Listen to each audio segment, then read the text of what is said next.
जय गोपी जन वल्लभा गिरिवरारी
जय ओम विष्णुपाद परमहंस परिव्राजकाचार्य स्तोत्र श्री श्रीमद् ऐसी भक्तिवेदांत स्वामी श्री प्रभुपाद की, इस्कॉन फाउंडर आचार्य बीबीटी फाउंडर आचार्य श्री प्रभुपाद की, नामाचार्य श्री हरिदास ठाकुर की, अनंत कोटि वैष्णव वृंद की, समवेद भक्त वृंद की, समवेद भक्त वृंद की, श्री श्री गुरु गौरांग की, गौर प्रेमानंदे।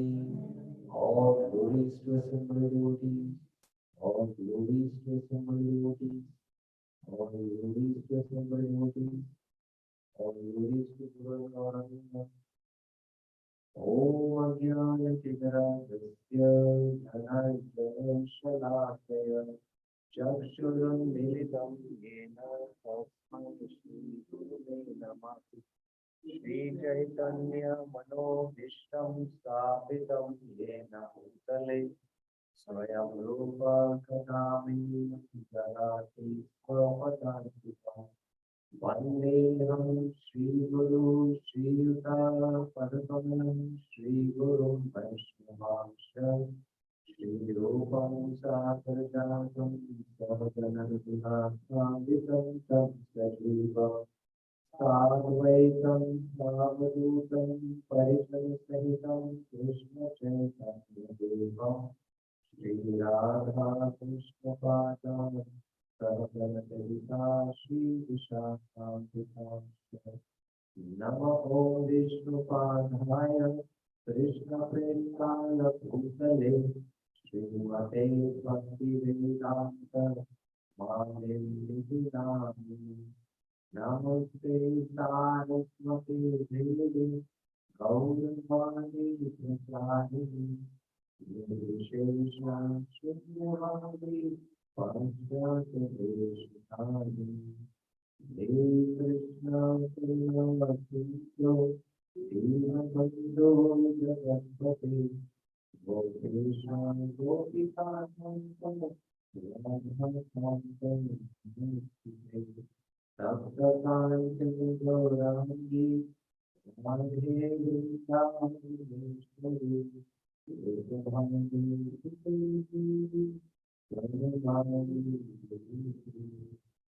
वाञ्छाकल्पतरुभ्यश्च कृपां सिन्धुभ्येव च पतितानां पावनेभ्यो वैष्णवेभ्यो नमो नमः। जय श्री कृष्ण चैतन्य प्रभु नित्यानंद श्री अद्वैत गदाधर श्रीवासादि गौर भक्त वृंद। हरे कृष्णा कृष्णा कृष्णा हरे हरे, हरे राम राम राम हरे हरे। हरे कृष्णा। आप सभी भक्तों का हार्दिक स्वागत है भक्ति शास्त्री क्लास में।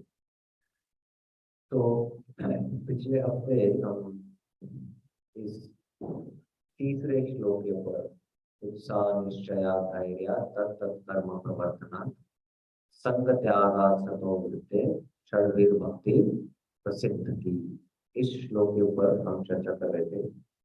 तात्पर्य में जो अनेक विषय हैं उनका भी काफी विस्तार में हमारा चर्चा अब तक हम कर चुके हैं। आपको पता है कहाँ तक हम चर्चा किया है अब तक? हाँ क्या?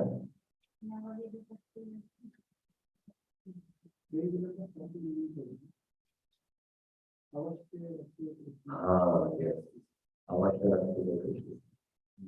जानकारी लेना था कि आपको याद है कि नहीं कि कहाँ तक हम होते हैं, इसलिए मैं पूछ रहा था।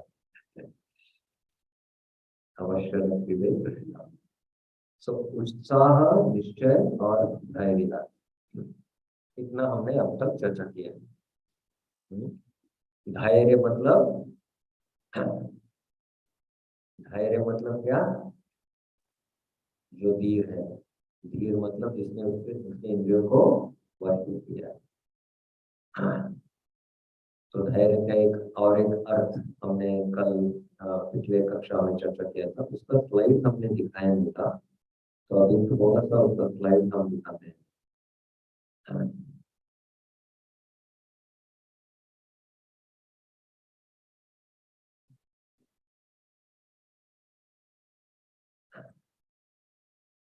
तो अब तक हमने भक्ति की परिभाषा जो चार परिचय ने वो चर्चा किया है, उत्साह जिसमें चर्चा किया है, निश्चय और धैर्य, ये भी चर्चा हमने प्रभुपाद की किताब से किया है।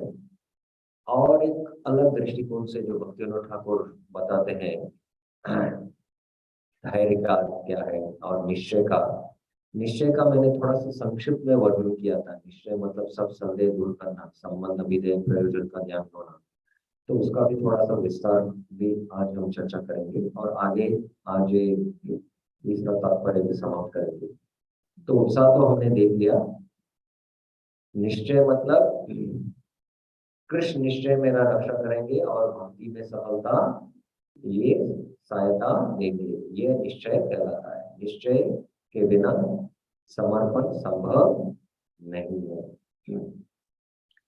तो धैर्य का पहले, हाँ, धैर्य धैर्य भक्ति को गुरु के अनुसार एवं गुरु और कृष्ण की कृपा पर निर्भर हो रहकर धैर्य पूर्वक कृष्ण भावनामृत के कार्य संपन्न करना चाहिए। उदाहरण, इस्कॉन की स्थापना स्वयं प्रभुपाद अकेले एक साल तक, एक साल छोड़िए, प्रभुपाद का प्रयास भारत में कैसा था पता है आपको? लगातार प्रयास, साल भर 1944 से प्रयास कर रहे थे। तो अमेरिका में भी आसान नहीं था प्रभुपाद, लेकिन उनके पास वो अधीर नहीं थे, इसलिए विचलित कभी नहीं हुए, क्योंकि इंद्रिय पूरी सकते वश में थे। धैर्य चाहिए कि अवश्य कृष्ण कृपा करेंगे। तो ये उदाहरण स्वयं का प्रभुपाद दे रहे हैं जो हमने पढ़ा था। और एक मैंने अर्थ दिया था ना, उसका थोड़ा सा मैं स्लाइड दिखा देता हूँ। धैर्य का अर्थ है धीर होना। धीर होना मतलब जिसने अपने इंद्रियों को वश में किया है। अधीर व्यक्ति चंचल, कोई कार्य संपन्न करने में असमर्थ। धीर का लक्षण वाचो वेगम श्लोक में वर्णित है। तो ये मैंने आपको समझाया था, ये श्लोक में अभी लिखा। धैर्य के दो अर्थ, 6 वेगों का दमन करना, उनको कृष्ण के में केंद्रित करना, भक्तिमय कार्यों के प्रयोजन को प्राप्त करने के लिए धीरज रखना। आप अभी भक्ति आरंभ करेंगे, आपको लगता है कि 15 दिन में शुद्ध भक्त बन जाएंगे, लेकिन 15 साल चले जाते हैं, लेकिन शुद्ध भक्त के लक्षण भी दिखाई नहीं दे रहे, है नहीं? तो कभी धैर्य नहीं होना, हमें और अच्छी तरह से क्या है, प्रभुपाद की किताबों का अध्ययन करना, अच्छी तरह से भक्ति का अनुशीलन करना, वरिष्ठ भक्तों के मार्गदर्शन में। तो धीरज बनाए रखना, ये भी धैर्य, ये दो अर्थ हो गए भी धैर्य का। तो धैर्य तो स्पष्ट हो गया आशा करते हैं। अभी ये जो निश्चय के बारे में, निश्चय के बारे में कल मैंने या पिछले क्लास में बताया था कि 3 सत्य को जानना, संबंध, अभिधेय और प्रयोजन। संबंध, अभिधेय और प्रयोजन। जीव का कृष्ण के साथ नित्य संबंध। जीव का क्या संबंध है कृष्ण के साथ? ममे वासु जीवलोक जीवभूत सनातन। तो ये संबंध ज्ञान है। तो संबंध ज्ञान समझना, अभिधेय, ये ज्ञान समझकर कि मैं कृष्ण का अंश हूं, अभी क्या करना है, वो संबंध को स्थापित करने के लिए कार्य करना, उसको अभिधेय कहते हैं। जीव को इस संबंध ज्ञान को समझना और इसके अनुसार कार्य करना, ये अभिधेय। और प्रयोजन क्या है? कृष्ण प्रेम, भगवत धाम लौटना। तो जब हम अभिधेय करेंगे तो क्या हो जाएगा, प्रयोजन प्राप्त करेंगे। ये तो स्लाइड में आपको दूंगा, ये नोट में करने का आवश्यकता नहीं, सिर्फ ये समझना है। निश्चय, निश्चय के बारे में हम चर्चा कर रहे थे, मैंने वर्णन किया था सिर्फ स्पष्ट कि निश्चय मतलब सब हमारे जो संशय है वो क्या है, शास्त्र का ज्ञान के द्वारा उसको क्या है, उसका उत्तर देके हमको अ, भक्ति में हम अग्रसर हो सकते हैं। जितने हमारे शंकाएं दूर हो जाएंगे उतना हम भक्ति में प्रगति करेंगे। संशय आत्मा विनश्यति, मैंने उस श्लोक को किया था भगवत गीता में। तो ये निश्चय मतलब ये तीन ज्ञान, संबंध, अभिधेय और प्रयोजन का ज्ञान होना। संबंध क्या है, अभिधेय क्या है, प्रयोजन। तो इस तीन के अंतर्गत क्या आता है, 10 सत्य, 10 शब्दों का विषय आता है, जिसको कहते हैं दश मूल तत्व। क्या कहते हैं, दश मूल तत्व। आपने दश मूल कभी सुना है क्या? कोई तो सुना रहेगा दश मूल। ये दश मूल करके कहा, तो कभी कभी ये सुना है क्या? हाँ, दशमूल कषायम करके एक मेडिसिन है। तो ये दशमूल कषायम क्या है, 10 जड़ी बूटी, आयुर्वेदिक जड़ी बूटियों से बना है। तो जैसे दशमूल तत्व, दशमूल का कषायम या काढ़ा पीने से पूरी तरह से क्या है, शरीर का रोग निकल जाता है, तो वैसे ही ये दशमूल तत्व को समझने से आत्मा का रोग वो पूरी तरह से नाश हो जाता है। स्पष्ट हो गया, नाश हो जाता है। तो ये बहुत बड़ा विषय है, ये दशमूल तत्व बहुत सरल है लेकिन बहुत बड़ा विषय है। इनको चर्चा करने के लिए 10 दिन लगेंगे, लेकिन संक्षिप्त में बहुत सरल है। संक्षिप्त में ये 10 मूल तत्व वर्णन करेंगे हम। तो ये 10 सत्य क्या है या 10 मूल तत्व क्या है, एक प्रमाण और 9 प्रमेय। प्रमाण मतलब हम जो भी ज्ञान अर्जन करते हैं, कहाँ से अर्जन करेंगे हम, शास्त्र से। तो वेद हमारे लिए प्रमाण है। और जो 9 सत्य है उनको प्रमेय कहते हैं। और ये सत्य का प्रमाण भी कहाँ से आता है, ये 9 सत्यों का प्रमाण कहाँ से आता है, वेद से ही आता है, प्रमाण से ही आता है। तो उनको प्रमेय करके कहते हैं। 9 प्रमेय या वेदों पर आधारित सिद्धांत, 9 सिद्धांत, और उनका आधार कहाँ है, वेद है, वेद शास्त्र है। तो ऐसा मिला के कितना है, 10 तक। तो ये 10 मूल शिक्षा सनातन शिक्षा में आ जाते हैं कि आमी, मैं कौन हूँ, प्रश्न पूछ रहे हैं। ये संबंध ज्ञान है, क्या अभिधेय ज्ञान है, क्या प्रयोजन ज्ञान है? बोलिए आप, हाथ उठा के बोलिए, बोलिएगा। हाँ बोलिए, संबंध ज्ञान कि आमी। बाद में महाप्रभु पर उत्तर देंगे, जीवेर स्वरूप है कृष्णेर नित्यदास, आप कृष्ण के दास हैं। तो ऐसे ये है उसमें। तो उन्हीं शिक्षाओं में से ये दर्शन तत्व भक्तिविनोद ठाकुर ने उसके ऊपर किताब भी लिखा है। तो एक प्रमाण और 9 प्रमेय। तो पहले 7 प्रमेय जो है सम्मत तत्व के अंतर्गत आते हैं। 9 में से पहले 7, तो टोटल कितना हुआ, 8। टोटल 8, क्योंकि एक प्रमाण है, एक क्या है, अभिधेय के बारे में, और एक प्रयोजन। 7, 8, 9 और ये 10। समझ में आ गया, हाँ या ना? नहीं नहीं नहीं, एक प्रमाण है, 10 मूल तत्व में एक प्रमाण है। प्रमाण क्या है हमारा, वेद। और 9 जो है वो प्रमेय है। प्रमेय मतलब सिद्धांत, और वो सिद्धांत हम कहाँ से स्थापित करेंगे, वेद से ही स्थापित करेंगे, लेकिन उनको कहते हैं प्रमेय। 9 है वो, 9 है। तो ये 9 प्रमेय में 7 जो है संबंध ज्ञान के बारे में, 7 क्या है संबंध ज्ञान के बारे में, 8वां क्या है अभिधेय ज्ञान के बारे में, और 9वां क्या है प्रयोजन ज्ञान। 7 8 9 हो गया ना, 9 प्रमेय। ओके, लेकिन पहले 7 संबंध ज्ञान के बारे में। तो संबंध ज्ञान कितना महत्वपूर्ण है।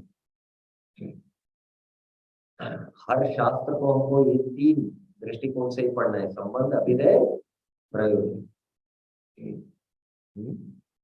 संबंध अभिधेय प्रयोजन। तो अभी मैंने जो श्लोक बोला था, ममई वांशो जीवलोक जीवभूत सनातन, ये कौन सा ज्ञान दे रहे हैं, संबंध ज्ञान दे रहे हैं, अभिधेय ज्ञान दे रहे हैं, या प्रयोजन ज्ञान दे रहे हैं? कौन सा ज्ञान दे रहे हैं? वो संबंध ज्ञान। किसके बीच में का संबंध ज्ञान दे रहे हैं? कृष्ण और जीव के बीच में। जब जीव कृष्ण बोलते हैं मया दक्षिण प्रकृति, ये प्रकृति मेरे अध्यक्ष में कार्य करता है, तो ये कौन से तत्व का, कौन से संबंध ज्ञान का विषय का चर्चा कर रहे हैं कृष्ण?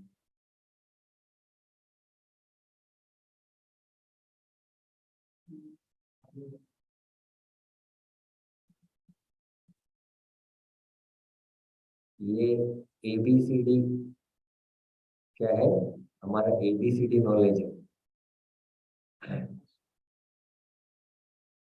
अभी मैं और स्पष्ट करता हूँ। 3 चीज रहते हैं इसमें भी, जीव है, जगत है, बहिरंगा शक्ति, जीव तटस्थ शक्ति है, और भगवान। भगवान तो अंतरंग शक्ति के है, ईश्वर है वो। तो ईश्वर है, जीव है, और एक प्रकृति है। ईश्वर है, जीव है, और एक प्रकृति है, ठीक है नहीं? तो इन तीनों के बीच में का संबंध ज्ञान हमको जानना है। जीव और ईश्वर के बीच में क्या संबंध है? दास है, अंश है वो। और ईश्वर और ये प्रकृति का क्या संबंध है? बोलिए। हाँ, ये उनका शक्ति है, उनका सृष्टि करता है, वो सृष्टि करता है।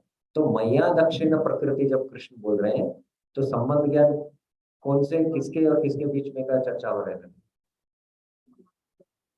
हाँ, नहीं, अभिधेय नहीं, अभिधेय का प्रश्न ही नहीं आया है, मतलब संबंध का ही हम चर्चा कर रहे हैं। संबंध ज्ञान, संबंध मतलब 2 चीज रहना चाहिए। संबंध मतलब दो होना चाहिए ना। हाँ, ईश्वर और प्रकृति के बीच में चर्चा हो रहा है, ईश्वर और प्रकृति के बीच में। तो हर एक श्लोक भगवत गीता खोलिए, आज से हर एक श्लोक भगवत गीता खोल के आप देखिए, ये आप ट्रायंगल डालिए, जीव, प्रकृति, ईश्वर। तो दूसरे अध्याय में आत्मा का विश्लेषण करते हैं गीता में, तो वो क्या है? जीव तत्व, जीव तत्व का विश्लेषण। प्रकृति का विश्लेषण करते हैं भगवान गीता में, भूमि रापो अनुलो वायु खम मनो बुद्धिरेव च अहंकार इति में भिन्ना प्रकृति अष्टधा। ये क्या है? प्रकृति। बाद में जीव, बाद में ये दोनों कहां से आते हैं? इसके स्रोत कौन है? ईश्वर है। एतद् योनिनि भूतानि, 7वें अध्याय के 6ठे श्लोक में ये दोनों को स्रोत में ही ऊपर है। तो हर एक श्लोक आप इस संबंध ज्ञान के अनुसार देख सकते हैं। और भगवान से जोड़ना भी,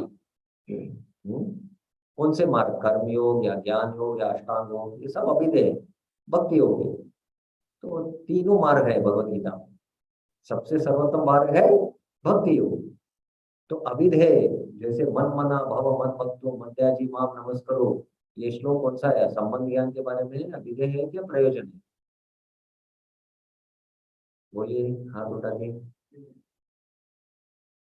हरे कृष्ण, अभी हाथ उठा रहे हैं। अभिधेय मतलब भक्ति कैसा करना है, कृष्ण बोल रहे हैं अभिधेय। तो ऐसे ये संबंध, अभिधेय, प्रयोजन, ये 3 चीज को हमको समझना है।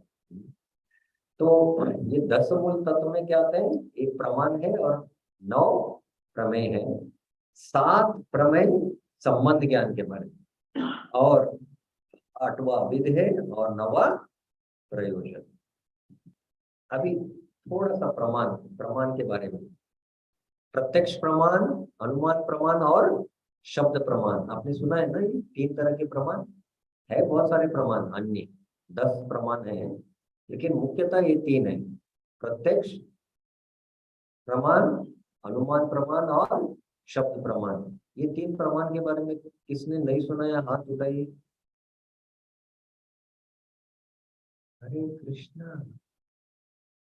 भगवत गीता, वो जो 7 दिवसीय का कोर्स होता है, वो कोर्स किसी ने किया नहीं? हाँ, तो उधर से शुरुआत करना पड़ेगा। वो तो वो मूलभूत फाउंडेशन है, उधर से ही सब आरंभ होते हैं। प्रमाण 3 प्रकार के, प्रत्यक्ष प्रमाण, अनुमान प्रमाण और शब्द प्रमाण। तो ऐसे 3 तरह के प्रमाण है, विशेषतः अन्य भी है। तो हमारे लिए प्रमाण कौन सा है? शास्त्र है, शब्द प्रमाण। तो ये जो शास्त्र है हमारे लिए प्रमाण है, क्योंकि परिपूर्ण एवं अधिकृत ज्ञान का स्तोत्र है शास्त्र। प्रामाणिक गुरु शिष्य परंपरा द्वारा प्राप्त, ये ज्ञान परंपरा प्राप्त है। और इस ज्ञान प्रमाण को आमनाय कहते हैं। इसको क्या कहते हैं? आमनाय। ये जो पारंपरिक गुरु शिष्य परंपरा में ज्ञान आ रहा है, इसको आमनाय कहते हैं। क्या कहते हैं? आमनाय। केवल आमनाय के द्वारा हम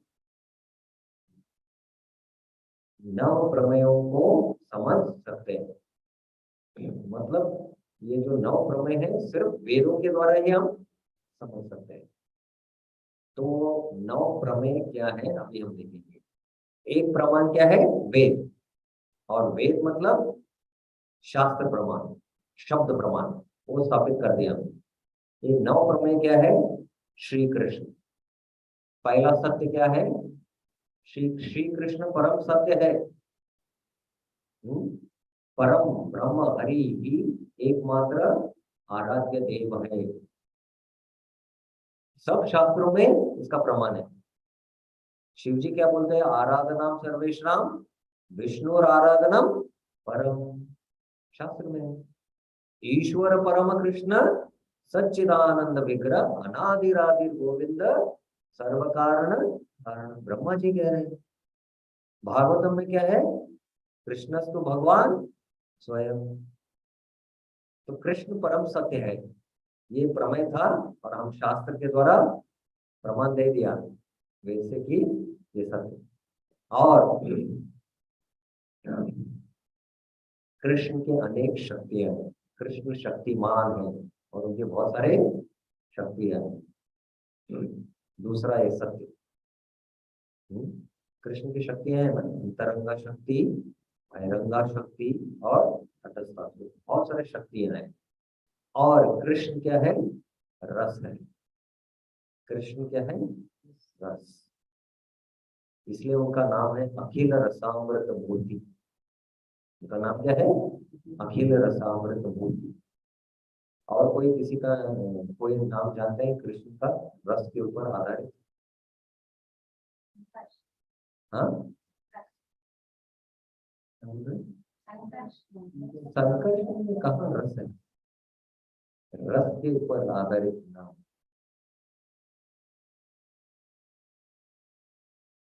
कोई डीटीज का नाम आप जानते रहेंगे, इस्कॉन में है जिनका नाम रस, रास बिहारी, श्री राधा रास बिहारी। हमारा हमारा बॉम्बे का जो हेड ऑफिस है, प्रभुपाद ने जो स्थापित किया, उसका नाम क्या है? रास बिहारी। रसिक शेखर, ये कृष्ण का नाम है। रसिक के शेखर है, रसराज, रास बिहारी जैसे प्रभु जी ने बताया। तो रस, ये भी क्या है? प्रमाण। बाद में चौथा जीव। जीव असंख्या है और कृष्ण के कण रूप अंश है। तो बहुत सारा प्रमाण दे सकते हैं हम वेदों से। गीता में है ममे वांशो जीवलोके, ऐसे बहुत सारे। बाद में बद्ध जीव है। जीव में भी क्या है? बद्ध जीव। बाद में मुक्त जीव भी है। ये भी गीता में श्लोक आएगा। बद्ध जीव मुक्त जीव दोनों का श्लोक का वर्णन कोई कर सकता है क्या? गीता में कौन सा श्लोक है, किसी को पता है?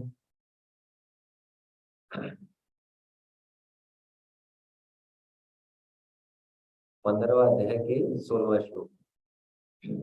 शर अक्षर, शर और अक्षर। जो शर है मतलब बद्ध, अक्षर मतलब जो मुक्त है। तो बद्ध जीव और मुक्त जीव, और अचिंत्य भेदा भेद तत्व, जीव और कृष्ण के बीच में क्या है? अचिंत्य भेद भी है और अभेद भी है। भेद मतलब हम अणु है, वो विभु है, ये भेद है। और अभेद क्या है? वो भी चिन्मय वस्तु है, और जीव भी क्या है? चिन्मय। जैसे सागर, सागर का अगर आप विश्लेषण करेंगे तो उसमें भी क्या है? नमक है। और एक बूंद आप लेंगे, वो बूंद में भी नमक है। तो अभेद है। भेद है क्या? नहीं, लेकिन ये सिर्फ एक बूंद है, वो क्या है? सागर। तो वैसे कृष्ण और जीव में अचिंत्य भेद भी है और अभेद भी है।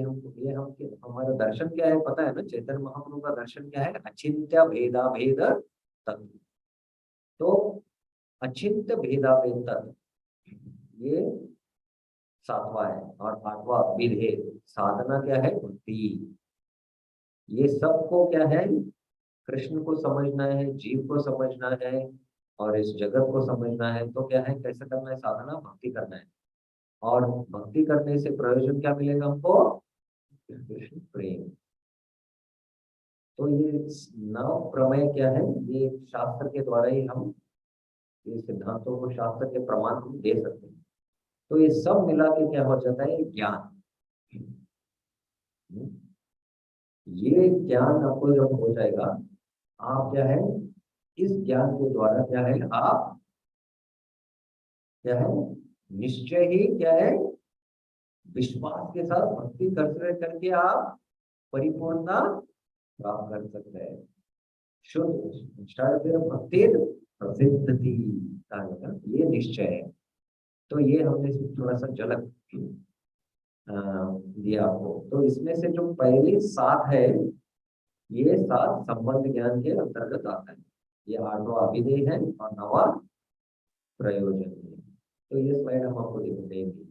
तो ये निश्चय और धैर्य के बारे में चर्चा हो गया। तो आगे अभी अगला परिच्छेद जो है, श्रील प्रभुपाद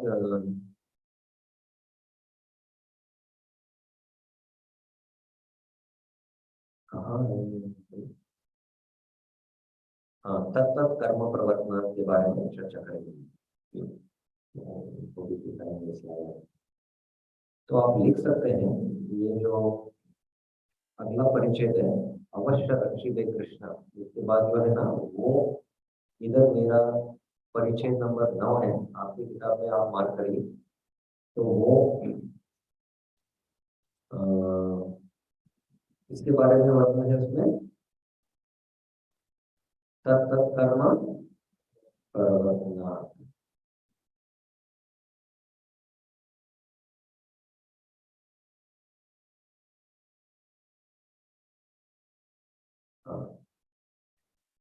जैसे कि पहले बताया जा चुका है, मनुष्य को विधि विधानों को संपन्न करने में आलस नहीं करना चाहिए, अभी तो आध्यात्मिक उत्साह दिखलाना चाहिए। तब तक कर्म प्रवर्तना, विधि विधानों की उपेक्षा से भक्ति विनष्ट हो जाती है।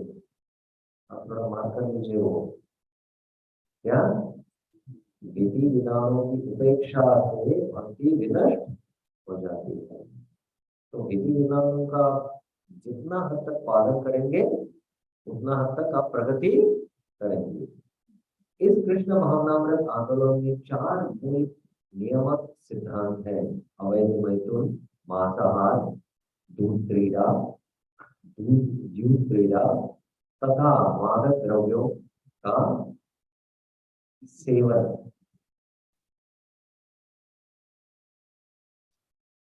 को दिखाई दे। आप बैठ जाइए प्रभु जी, इधर प्रभु जी के पास में बैठ जाइए।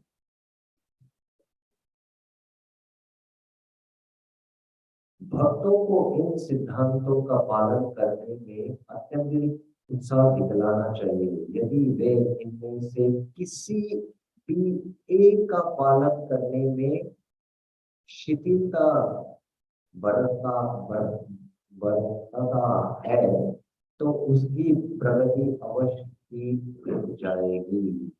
किसी एक में भी अतएव श्री रूप गोस्वामी की रूप गोस्वामी की संस्तुति है तत्त कर्म प्रवर्तना। मनुष्य को वैदिक भक्ति के विधि विधानों का कठोरता से पालन करना चाहिए। हम वैदिक साधक है तो वैदिक साधना पर है। अभी वैदिक साधक में भी क्या है, पहले सीढ़ी में है हम। अभी तक हम क्या है, कनिष्ठ स्तर पर है, पहले सीढ़ी पर है। तो इसलिए हमको सब विधि विधानों का पालन करना चाहिए। इस 4 निषेध यम के अंतर्गत 4 सकारात्मक विधियां नियम भी है। यथा प्रतिदिन जपमाला पर 16 माला का जप करना। इन अनुष्ठानों को उत्साह पूर्वक एवं श्रद्धा सहित संपन्न करना चाहिए। यही तत्व कर्म प्रवर्तना तथा भक्ति में विविध संलग्नता कहलाती है। संलग्नता कहलाती है।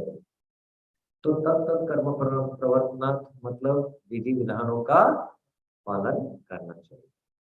श्रील प्रभुपाद ने श्लोक के अनुवाद में ही बता दिया, श्रवणम कीर्तनम विष्णु 9 विधा विधि उधर बता दिया। और इधर श्रील प्रभुपाद भक्ति रसामृत सिंधु के अनुसार वैदिक साधना भक्ति। तो वैदिक साधना भक्ति के 64 अंग है। तो 64 अंग क्या है पहले हमको पढ़ना है और हर एक अंग का पालन करने का हमको प्रयास करते रहना है। उसका प्रिंट आउट ही निकाल के रख लेना चाहिए। हम हर रोज देखना है कि हम कर रहे हैं नहीं पालन। तो प्रभुपाद बहुत स्पष्ट है इधर, अगर हम विधि विधानों का कठोरता से पालन करेंगे तो क्या है, हम प्रगति करेंगे। अगर शिथिलता लेंगे तो प्रगति नहीं करेंगे। बहुत स्पष्ट है। साथ ही साथ अगला परिचय जो है आप लिख लीजिए संग त्याग के बारे में। साथ ही भक्ति में सफलता के लिए मनुष्य को अवांछित लोगों की संगति त्याग देनी चाहिए। इनमें कर्मी, ज्ञानी, योगी तथा अन्य अभक्त का समावेश हो जाता है। एक बार चैतन्य महाप्रभु से उनके एक गृहस्थ भक्त ने वैष्णव मत के सामान्य सिद्धांतों एवं वैष्णव के सामान्य नित्य कार्यकलापों के विषय में पूछा तो उन्होंने तुरंत उत्तर दे दिया, असत सत्य त्याग यही वैष्णव आचार। अतः श्री नरोत्तम दास ठाकुर ने संस्तुति की है, तांदेर चरण भक्त से वास। मनुष्य को शुद्ध भक्तों के संग में रहना चाहिए और पूर्ववर्ती आचार्यों 6 गोस्वामी का सांप्रदाय द्वारा निर्धारित किए गए विधि विधान का पालन करना चाहिए। यदि वे भक्तों के संगति करता है तो भक्तों का साथ रहने का अवसर ही नहीं आता। तो अगर हम भक्तों के संग में रहेंगे तो भक्तों का संग करना संग ही नहीं करेंगे, जगाए और मदाए बहुत सारे पाप करते थे, लेकिन कभी वैष्णव के प्रति उन्होंने अपराध नहीं किया। क्यों पता है आपको? क्यों पता है? बहुत सारे पाप किए थे, ऐसा पाप सब चित्रगुप्त को लिख लिख के थक गए थे। ऐसा कोई पाप शास्त्र में वर्णन ही उन्होंने नहीं किया था। तो सब पाप उन्होंने किए थे,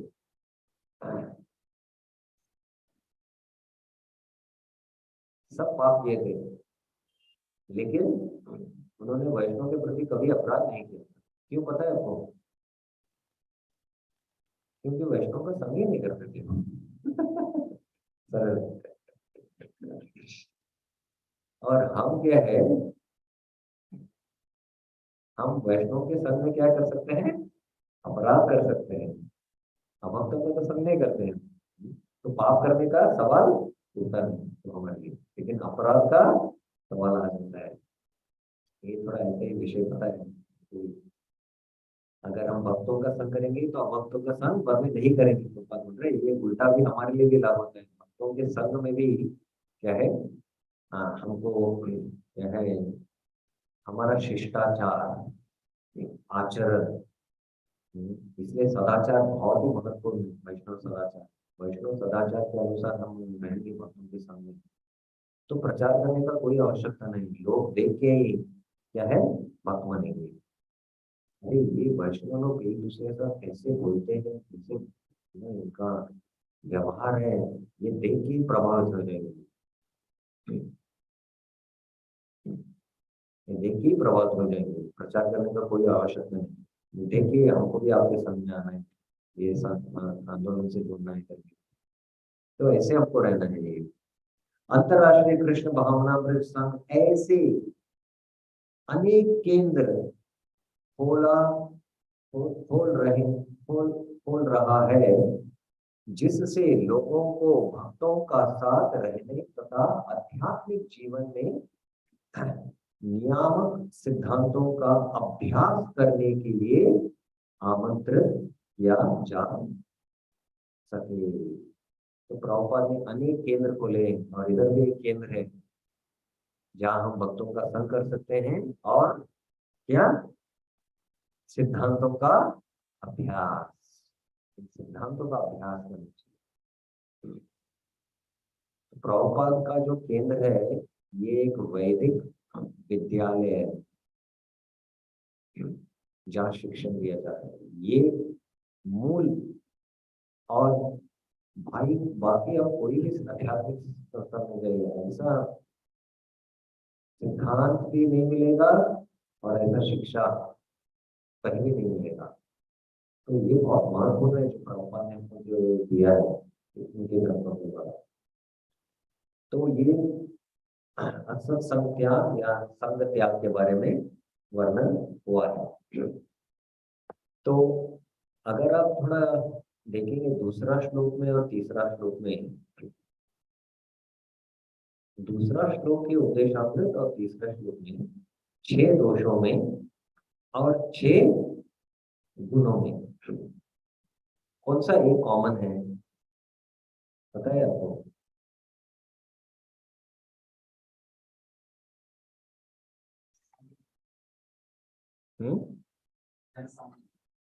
जन संघ और संघ त्याग दोनों एक ही है ना।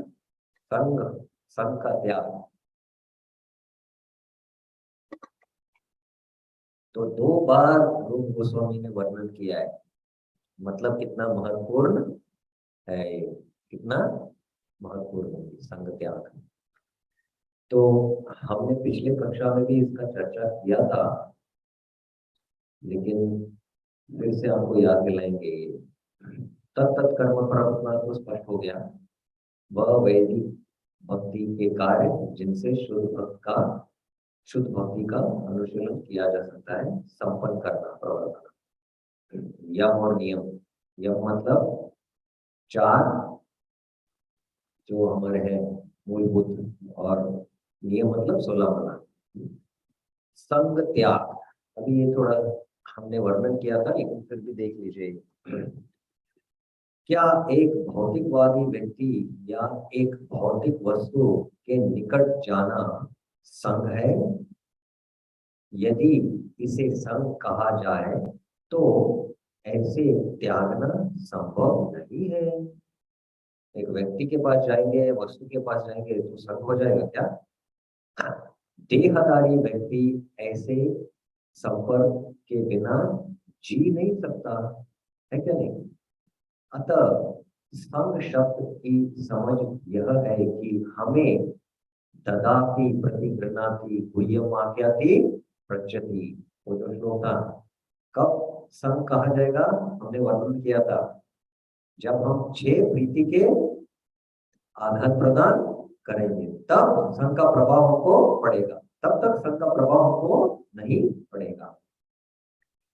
जो ये अगला श्लोक है उपदेशामृत का चौथा, जब हम ये 6 आदान प्रदान करेंगे तो बाद में संघ का प्रभाव पड़ेगा। आपके ऑफिस में आप काम कर रहे हैं, आप उधर मैनेजर रहेंगे, आपके अंडर 2-3 ऑफिसर रहेंगे, तो भौतिकवादी लोग भक्त हैं तो उनके साथ संग कर रहे हैं क्या? नहीं। जो आपके काम से संबंधित है उसका जो चर्चा कर रहे हैं आप उनके साथ, वो संग नहीं कर रहे। लेकिन हृदय खोल के आप उनका अपने हृदय का बात उनको बताएंगे, बाद में क्या है वो उनका हृदय खोल के उनका बात बताएंगे। किसके बारे में बताएंगे? वो इंद्र तृप्ति के बारे में। जैसे बंदर ने हृदय खोल के क्या है ददाती प्रकृति प्रतिगृह्णाति किया था ना बंदर ने, किसके साथ? मगरमच्छ के साथ। तो ये 6 तरह के आदान प्रदान जब हम करेंगे तब वो संग कहलाता है।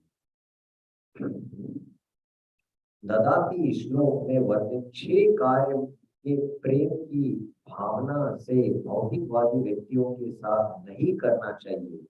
यदि इन कार्यों को करें भी तो केवल कर्तव्य रूप में। अभी नहीं करना चाहिए मतलब ऐसे बोलेंगे ना, अभी क्या है कि आपको गिफ्ट देना पड़ता है, कुछ तो डायरी देना पड़ता है आपके टीम को लिए, तो वो भी क्यों? आपका कर्तव्य है, आप ऑफिसर है करके आपको देना है, बस कर्तव्य के रूप में, बिना पूछे करके। उसमें क्या है, हमारा प्रेम नहीं डालना चाहिए। जैसे कि बंदर ने अपना क्या है हृदय कहाँ रखे गए थे? पेड़ के ऊपर। तो हमको क्या है ऐसे जो ददाती प्रतिगृह्णाति गुह्यमाख्याति सिर्फ भक्तों के सर में करना चाहिए। ये स्पष्ट हो गया ये विषय। तो अभी अगला परिचय।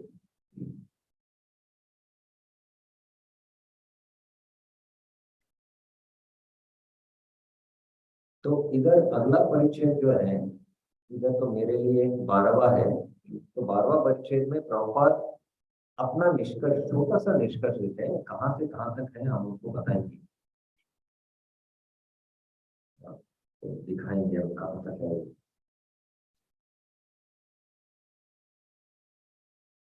तो ये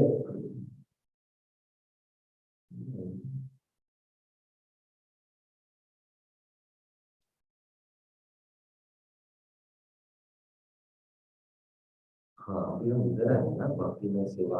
हाँ हाँ वहाँ है। तो मेरे किताब में 11वां परिचय है, ये पढ़े थे, इसके बाद वो निष्कर्ष आएगा।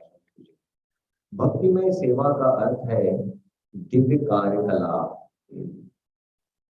दिव्य स्तर पर भौतिक प्रकृति के तीनों गुणों द्वारा किसी प्रकार का कल्मश नहीं होता।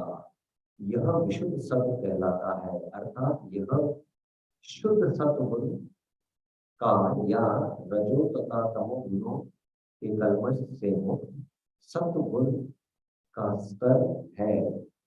इस कृष्ण भावनामृत आंदोलन में हमें चाहिए कि हम चाहते हैं कि सभी लोग प्रातःकाल 4 बजे तक जग जाएं और मंगल आरती अर्थात प्रातःकालीन पूजा में भाग लें।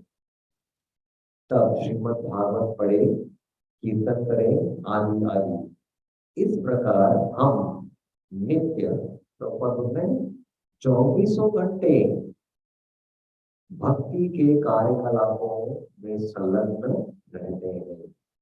यह सतोवृत्ति है, अर्थात उन पूर्ववर्ती आचार्यों के पद चिन्हों का अनुगमन है जिन्होंने अपना प्रत्येक क्षण, कितना, प्रत्येक क्षण कृष्ण भावना भावित कार्यकलापों में बड़ी दक्षता से लगाया। सतोवृत्ति, तो ये परिचय जो है 11 किसका वर्णन है? सतोवृत्ति का। सतोवृत्ति मतलब साधु वृत्ति। सतोवृत्ति मतलब क्या?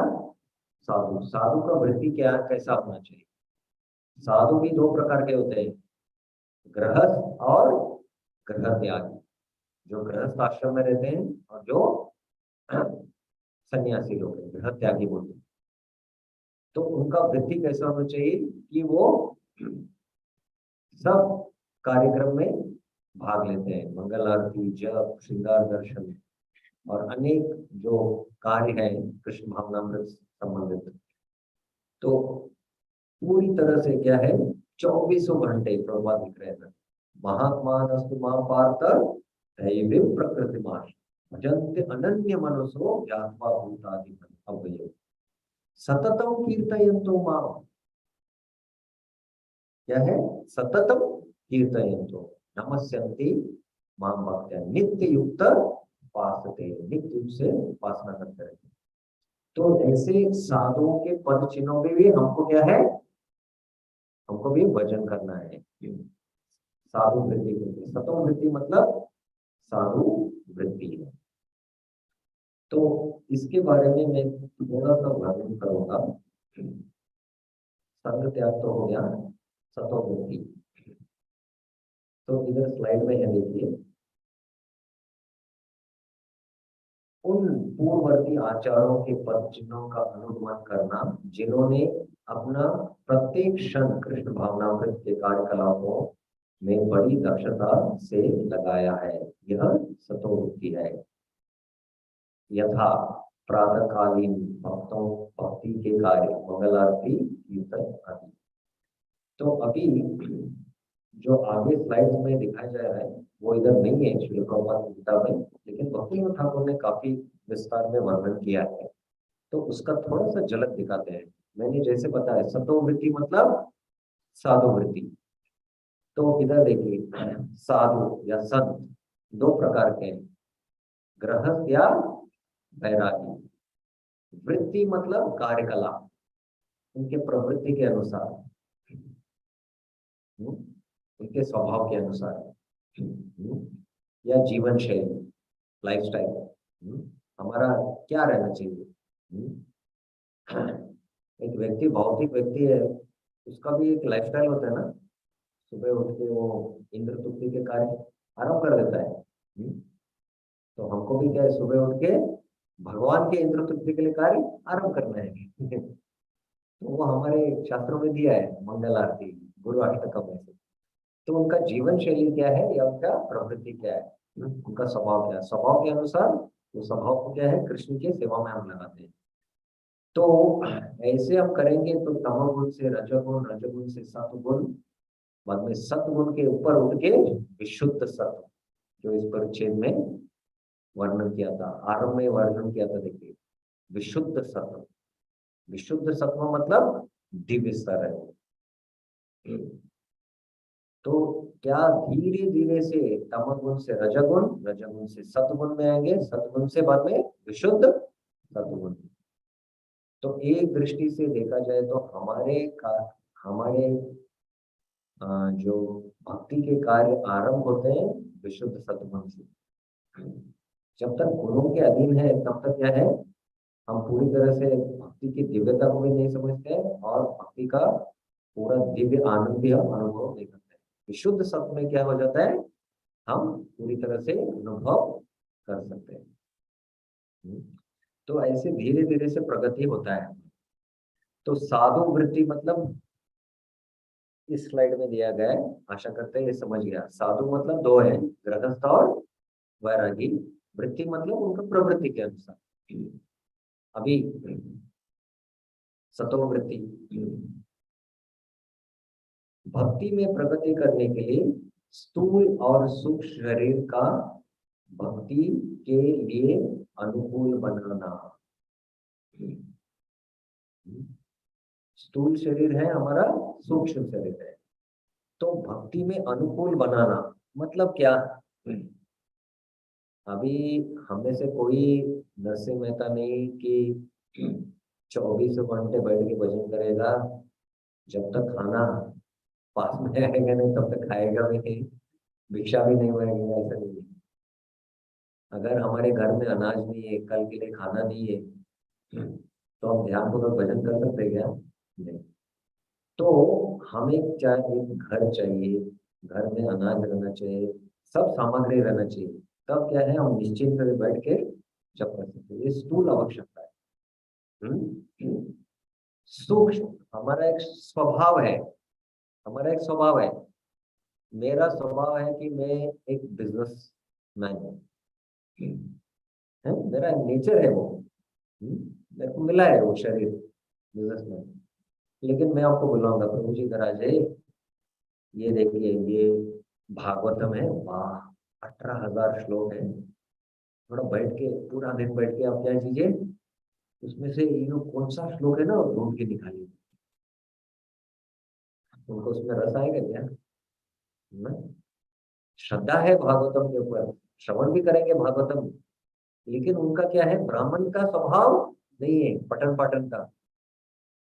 लेकिन उनको बुलाएंगे आप, प्रभु जी मंदिर बनाना है क्या, तो फंड कलेक्ट करना है, तो उत्साही होंगे क्या? नहीं हो होंगे, क्योंकि उनका प्रवृत्ति है, उनका स्वभाव है। तो सूक्ष्म शरीर और दो स्थूल शरीर दोनों को क्या है, अनुकूल बनाना है भक्ति में प्रगति करने के लिए। ये विषय समझ गए आप? हर एक के स्वभाव के अनुसार वो स्वभाव को क्या है, कृष्ण को जोड़ना है। इसके लिए कोई व्यवस्था की आवश्यकता है। मैंने स्थूल शरीर का बोल दिया, ग्रह धान्य आदि। सूक्ष्म शरीर के लिए ज्ञान। मेरा बिजनेस का नेचर है, इसलिए मैं पढ़ाई भी करूंगा, बीकॉम कॉमर्स पढ़ूंगा, है क्या नहीं?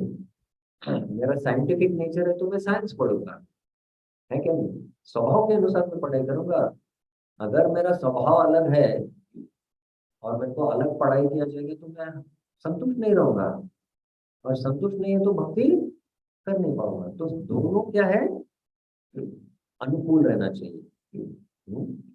तो ऐसे अनुकूल बनाने से क्या है, निर्गुण आस्था की प्राप्ति, ये दोनों शरीर के लिए सबसे अनुकूल अवस्था है। यह प्रगति वर्णाश्रम धर्म के द्वारा संभव है। तो वर्णाश्रम धर्म क्या करता है? वर्ण है और आश्रम। आपका वर्ण है ब्राह्मण, तो आप ब्राह्मण के कार्य कीजिए, पठन पाठन यजन। आपका क्षत्रिय है, आप मैनेजमेंट में अच्छे, मैनेजमेंट का कार्य कीजिए। आप है वैश्य, इसलिए आप वैश्य के कार्य कीजिए। तो अपने स्वभाव के अनुसार उनको उनके प्रवृत्ति में लगाता है। तो आपका कार्य करते करते आप क्या कीजिए, श्रवण कीर्तन कीजिए। आप भी संतुष्ट रहेंगे क्योंकि अपने स्वभाव के अनुसार कार्य मिलाए। जैसे मैंने वर्णन किया, प्रभु जी को बोल दूंगा मैं, बैठ के आप क्या है खोजिए वो श्लोक खोजिए भागवतम में, उनको रस नहीं है उसमें। बैठ के कथा श्रवण करेंगे, लेकिन वो खोजने का उनको उसमें रस नहीं है। लेकिन अगर उनको बोलेंगे जाके फंड कलेक्ट कीजिए मंदिर बनाने में, उसमें उसको रस है, क्योंकि उनका वो स्वभाव है। तो स्वभाव के अनुसार उनको कार्य देना पड़ेगा। तो ये दोनों अगर हम करेंगे तो दोनों धीरे धीरे से क्या है, तमगुण से रजगुण, रजगुण से सत्गुण, सत्गुण से बाद में हम निर्गुण तक पहुंच जाएंगे, निर्गुण भक्ति। तो ऐसे सतोवृत्ति है। तो वर्णाश्रम धर्म का वर्णन नहीं करेंगे। अभी देखिए, जैसे मैंने कहा कि गृहस्थ है और ग्रह त्यागी है। तो गृहस्थों का क्या है वृत्ति? तो गृहस्थों का कर्तव्य क्या है? क्या है मेरा कर्तव्य? मैं तो गृहस्थ हूँ, मेरा कर्तव्य क्या है अगर आप पूछेंगे, तो भक्तिविनोद ठाकुर ने इधर उल्लेख है, देखिए मैं पढ़ूंगा नहीं, ये 34 है,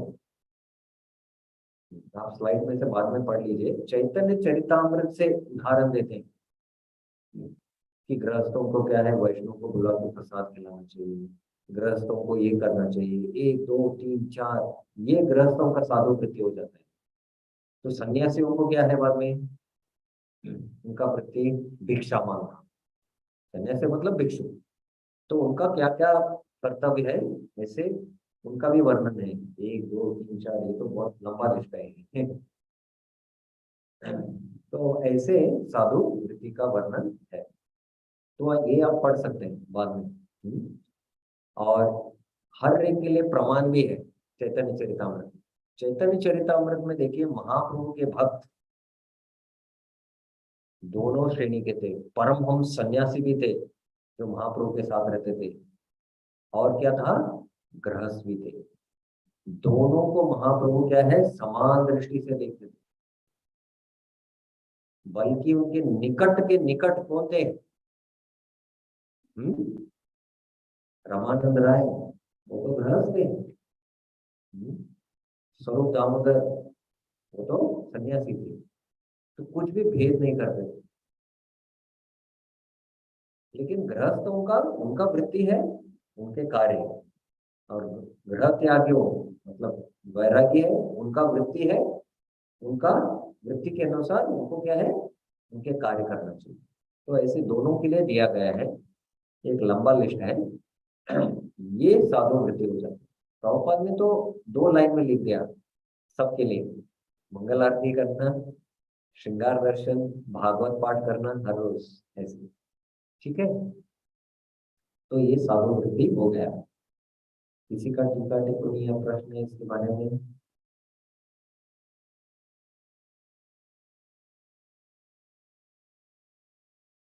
सतो वृत्ति के बारे में, ये अंतिम सतो वृत्ति का। अभी आगे आगे वाला परिच्छेद है ना, इसमें आप मार्क कर सकते हैं, मैंने इधर मार्क किया है,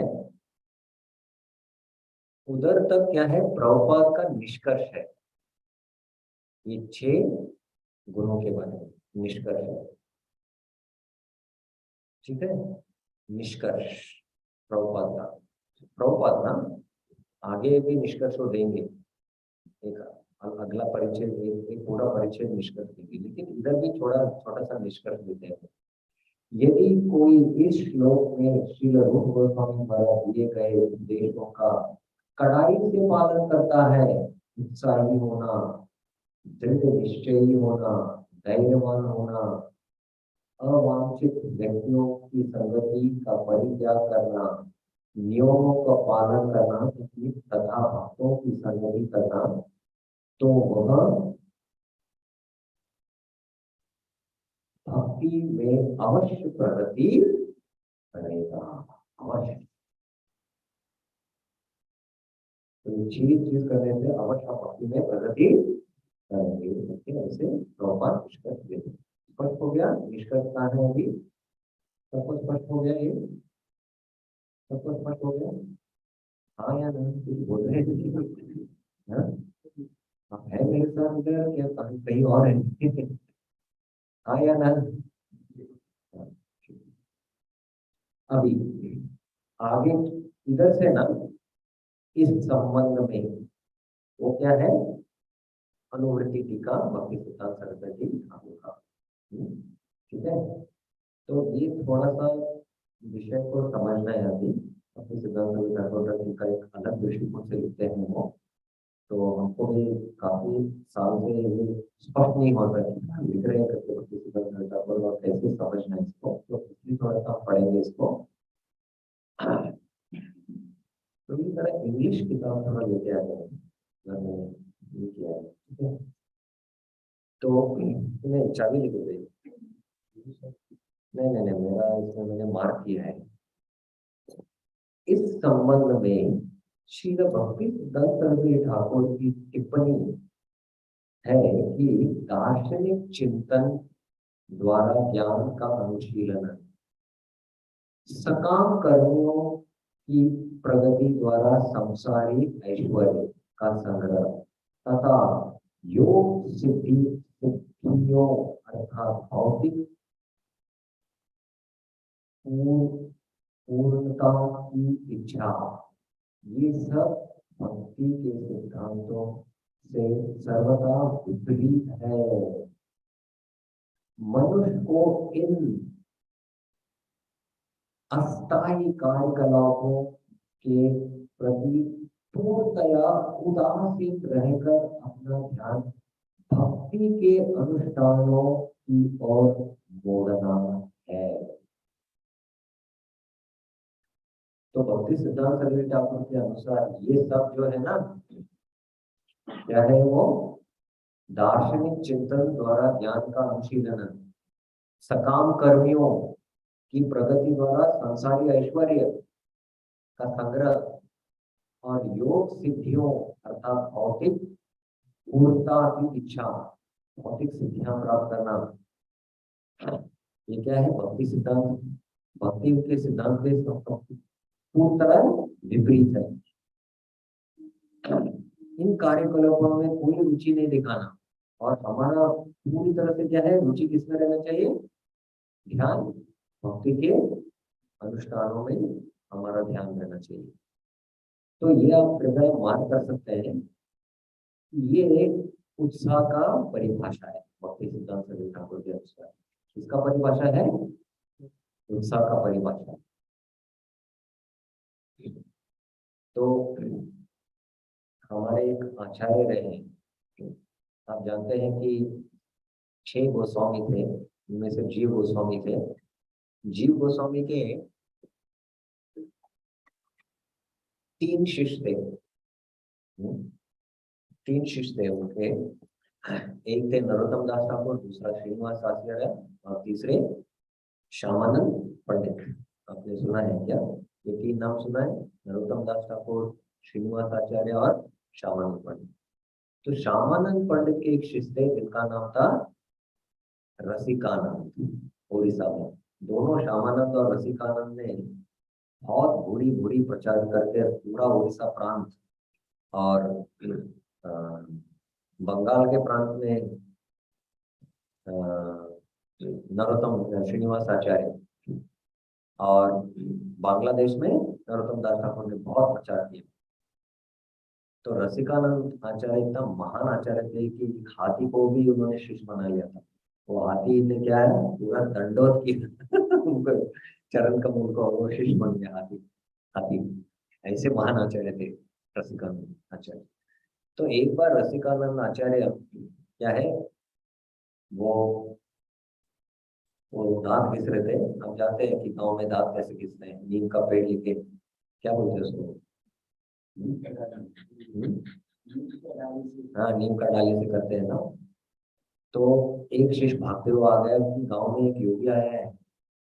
वो योगी शेर के ऊपर बैठ के आ रहा है और क्या है, पूरा लोग आकर्षित हुए इस योगी के प्रति, सब लोग पीछे पीछे जा रहे हैं। तो रसिकानंद बोलेगा, आप बैठ के अपना जप करो। फिर भी क्या है, उसका आकर्षण नहीं जा रहे। अभी तो एक योगी उड़ रहे हैं, क्या अभी योगी उड़ रहे हैं, ज्यादा ऐसे सब प्रभाव करो, अपने भक्ति के कार्य करो, सेवा करो जाके। फिर भी आकर्षण है। तो रसिकानंद को गुस्सा आ गया, तो नीम का ये ले लिया और उसके ऊपर बैठ के वो उड़ने लगे। अरे उनको आश्चर्य हो गया। तो क्या है, जो भक्ति सिद्धांत सरस्वती ठाकुर बोले ना, वही है, ये सब चीज से हमको आकर्षित नहीं होना है और हमारा ध्यान पूरी तरह से किसमें रहना है? भक्ति के कार्य में। ये उत्साह है भक्ति सिद्धांत सरस्वती ठाकुर। ये सब क्या है, नश्वर है ये।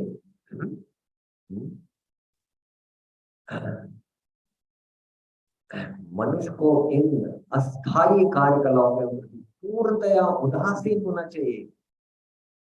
कुछ भी उदासीन होना चाहिए और अपना ध्यान भक्ति के अनुष्ठानों की ओर मोड़ना चाहिए।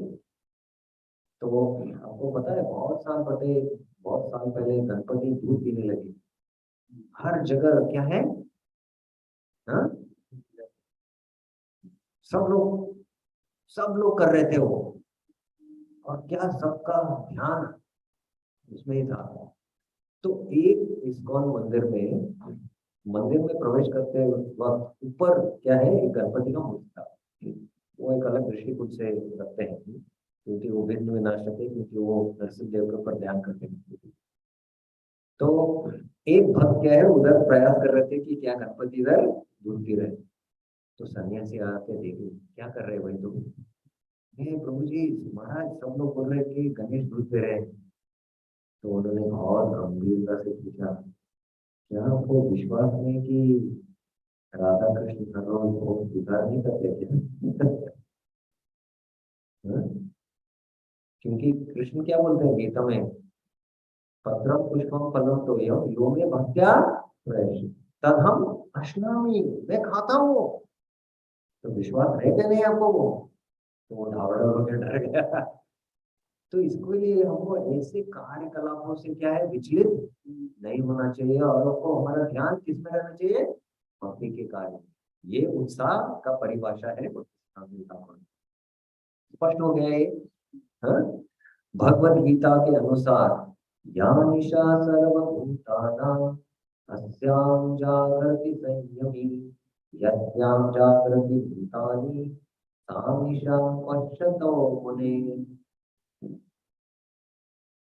या निशाम सर्वभूतानां, निशा मतलब रात, रात मतलब ये रात नहीं, अभी रात हुआ है वो रात नहीं। या निशाम सर्वभूतानां तस्यां जागृति संयमी यस्यां जागृति भूतानि सा निशा पश्यतो मुने। तो ये श्लोक को थोड़ा समझने के लिए हम प्रयास करेंगे। तो या निशा सर्वभूतानां, निशा मतलब जब सब लोग सोए हैं, रात को मतलब सोए हैं, या निशा सर्वभूतान तस्याम जागृति संयमी, जो संयमी लोग है तभी जागृत अवस्था है। तो इधर दिन और रात का ये तुलना नहीं है कि अभी रात हो गया है, भक्तों के लिए भी रात है, भक्तों के लिए भी रात है। तो इधर दिन और रात का तुलना ऐसा नहीं है, इसका तुलना है कि जब सब लोग इंद्र तुल्ति में लगे हैं, सब लोग क्या है, इंद्र तुल्ति में लगे हैं, तब ये जो संयमी है वो क्या है, इसमें लगा है, भक्ति के कार्य में लगा है। तो उसके लिए क्या है, सब चीज क्या है, रात के समान है, क्योंकि वो उसमें रमन नहीं करता है, उसमें रमन नहीं करता है ना, इसलिए उसको रात के समान है। जो संयमी है उसके लिए क्या है, रात के समान है। या निशा सर्वभूताना, सर्वभूताना मतलब सब लोग, तस्याम जागृति संयमी, सब लोग क्या है, इंद्र तुल्ति में लगे, ये उसमें रमन नहीं करता है क्योंकि ये संयमी। और यस्याम जागृति भूतानी, ने पहला वाला समझ लीजिए, पहला वाला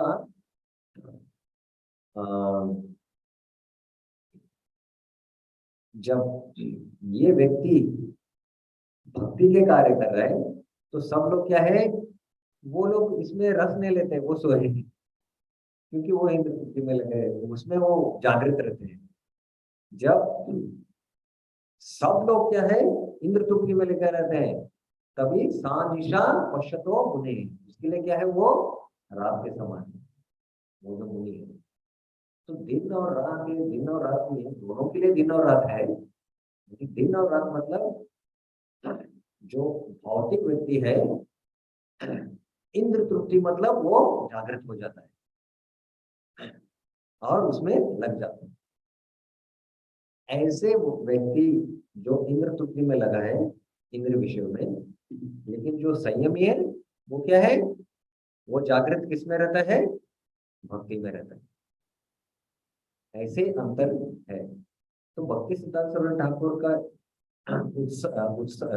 उत्साह का परिभाषा के बाद ये श्लोक क्यों दिया गया है, मतलब जो ज्ञानी है, योगी है, जो कर्मी है, वो सब ऐसे इन चीजों के पीछे पड़े हैं।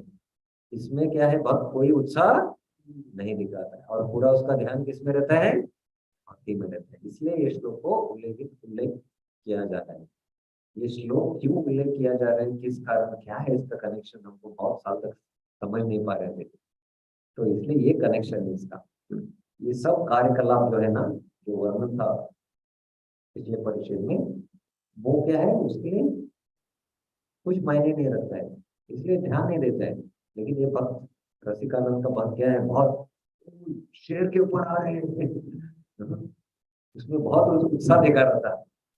इसलिए उनको गुस्सा आ गया, आप अपने कार्य करो भक्ति, नहीं नहीं अभी वो हवा में उड़ रहे हैं। तो बाद में उन्होंने दिखाया बाद में, अरे तो भक्ति भक्ति में जो लगा है ना, भक्ति तो ऐसे कार्यकलाप देखे गया, वो विचलित नहीं होना चाहिए और अपना भक्ति के कार्य करना चाहिए, उसमें कोई भी रुचि नहीं होना चाहिए। ये उत्साह का परिभाषा है भक्ति सिद्धांत ठाकुर के अनुसार। ठीक है, अगला परिचय 13वां, भगवान की भक्ति में व्यवस्था ही जीवन का प्राण तथा आत्मा है। तो इधर इंग्लिश में आया है,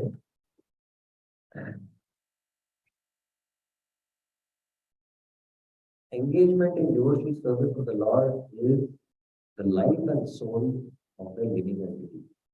भक्ति में जो कार्य करना है, ये भक्त का प्राण और आत्मा है। मतलब भक्ति में सेवा करना अगर नहीं करता है तो उसका प्राण चला जाएगा, ऐसा लगना चाहिए।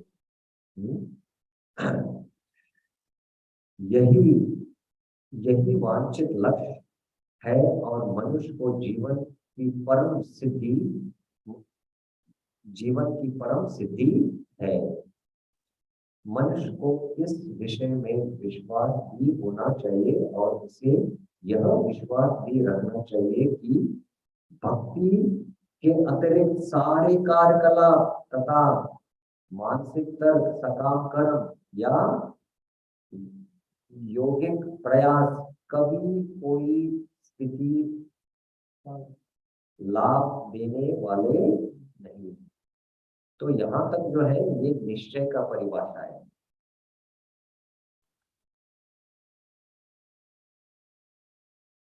ये क्या है, निश्चय का डेफिनेशन है भक्ति सिद्धांत।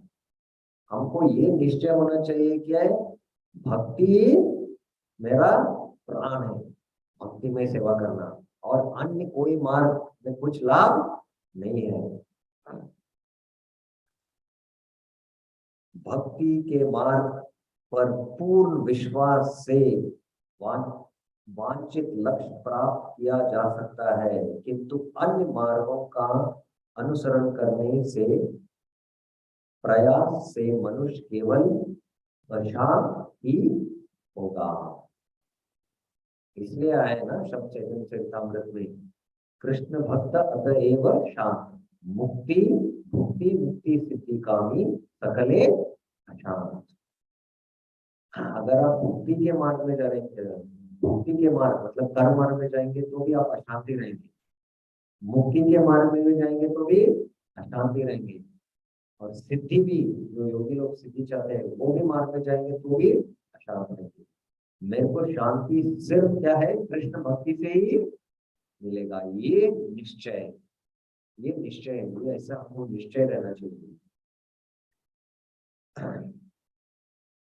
श्रीमद् भागवतम के 7वें स्कंद में कहा गया है, मनुष्य को भली भांति आश्वस्त हो जाना चाहिए कि जिन लोगों ने अन्य प्रयोजनों के लिए कठिन तपस्या करने का उद्देश्य से भक्ति का परित्याग किया है, वे भले ही लाख उच्चतर तपस्या करें, लेकिन उनके मन शुद्ध नहीं है, क्योंकि उन्हें भगवान की दिव्य प्रेमामय सेवा के विषय में कोई जानकारी नहीं। कभी हो नहीं सकता है कि वो शुद्ध हो जाएंगे। अन्य मार्गों से शुद्ध होना असंभव है, सिर्फ भक्ति मार्ग के द्वारा ही हो सकते हैं। 7वें स्कंद में ही आगे कहा जा गया है, भले ही मानसिक चिंतन ज्ञानी तथा सकाम कर बड़ी बड़ी तपस्याएं कर ले, फिर भी वे पतित होते हैं, क्योंकि उन्हें भगवान की चरण कमलों के विषय में कोई जानकारी नहीं रहती। तो इसका प्रमाण भी और एक भागवतम श्लोक में है, जो इधर नहीं दिया है। ये भक्ति सिद्धांत सरस्वती ठाकुर के अनुकृति टीका से, और भक्ति सिद्धांत सरस्वती ठाकुर वो श्लोक देते हैं नंबर, तो आप लिख सकते हैं वो श्लोक नंबर 10-2-32। 32 क्या कहते हैं इसमें? 32, 10-2-32 है वो। तो वो श्लोक है वो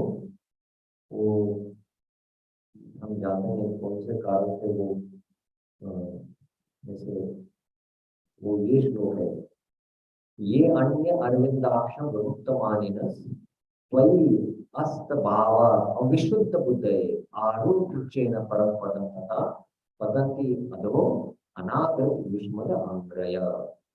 तो ये श्लोक भी वर्णन किया है, क्योंकि भगवान के चरण कमलों के बारे में वो जानते नहीं, हालांकि वो मुक्त भी है, फिर भी क्या है, उनका बुद्धि शुद्ध है। तो ये श्लोक भक्ति सिद्धांत सरस्वती ठाकुर के अनुकृति टीका में ये श्लोक को उल्लेख करते हैं। तो इधर मूल विषय क्या है कि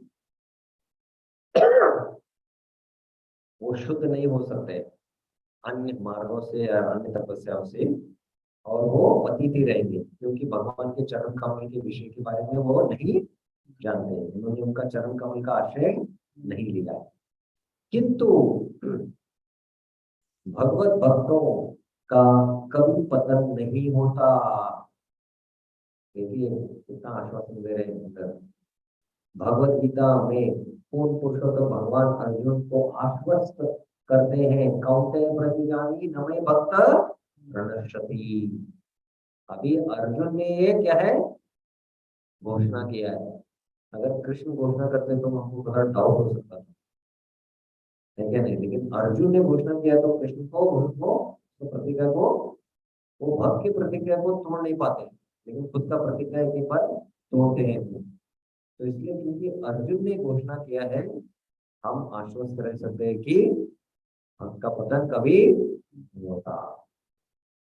हे बुद्धिपुत्र, निडर होकर घोषित कर दो कि मेरे भक्त कभी विनष्ट नहीं होता।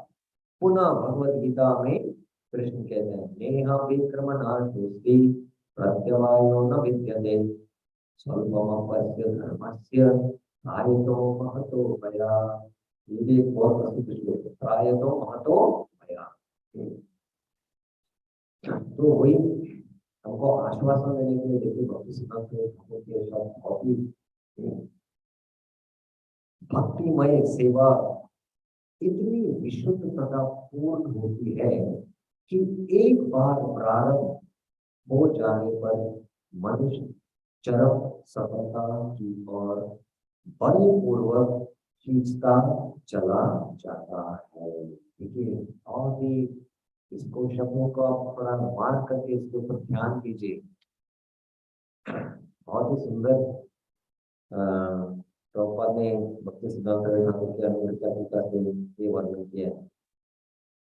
जो भक्ति है ना इतना शुद्ध है और पूर्ण है कि अगर आप भक्ति करना आरंभ करेंगे ना, आपको क्या है सफलता की ओर खींचा जाएगा। अजामिल में बचपन में युवक अवस्था में बड़ा कुछ भक्ति किया, 25 साल का था जब विवाहित था, बाकी जीवन 25 साल से 80 साल तक पाप ही पाप किया, उसका कुछ संख्या ही नहीं।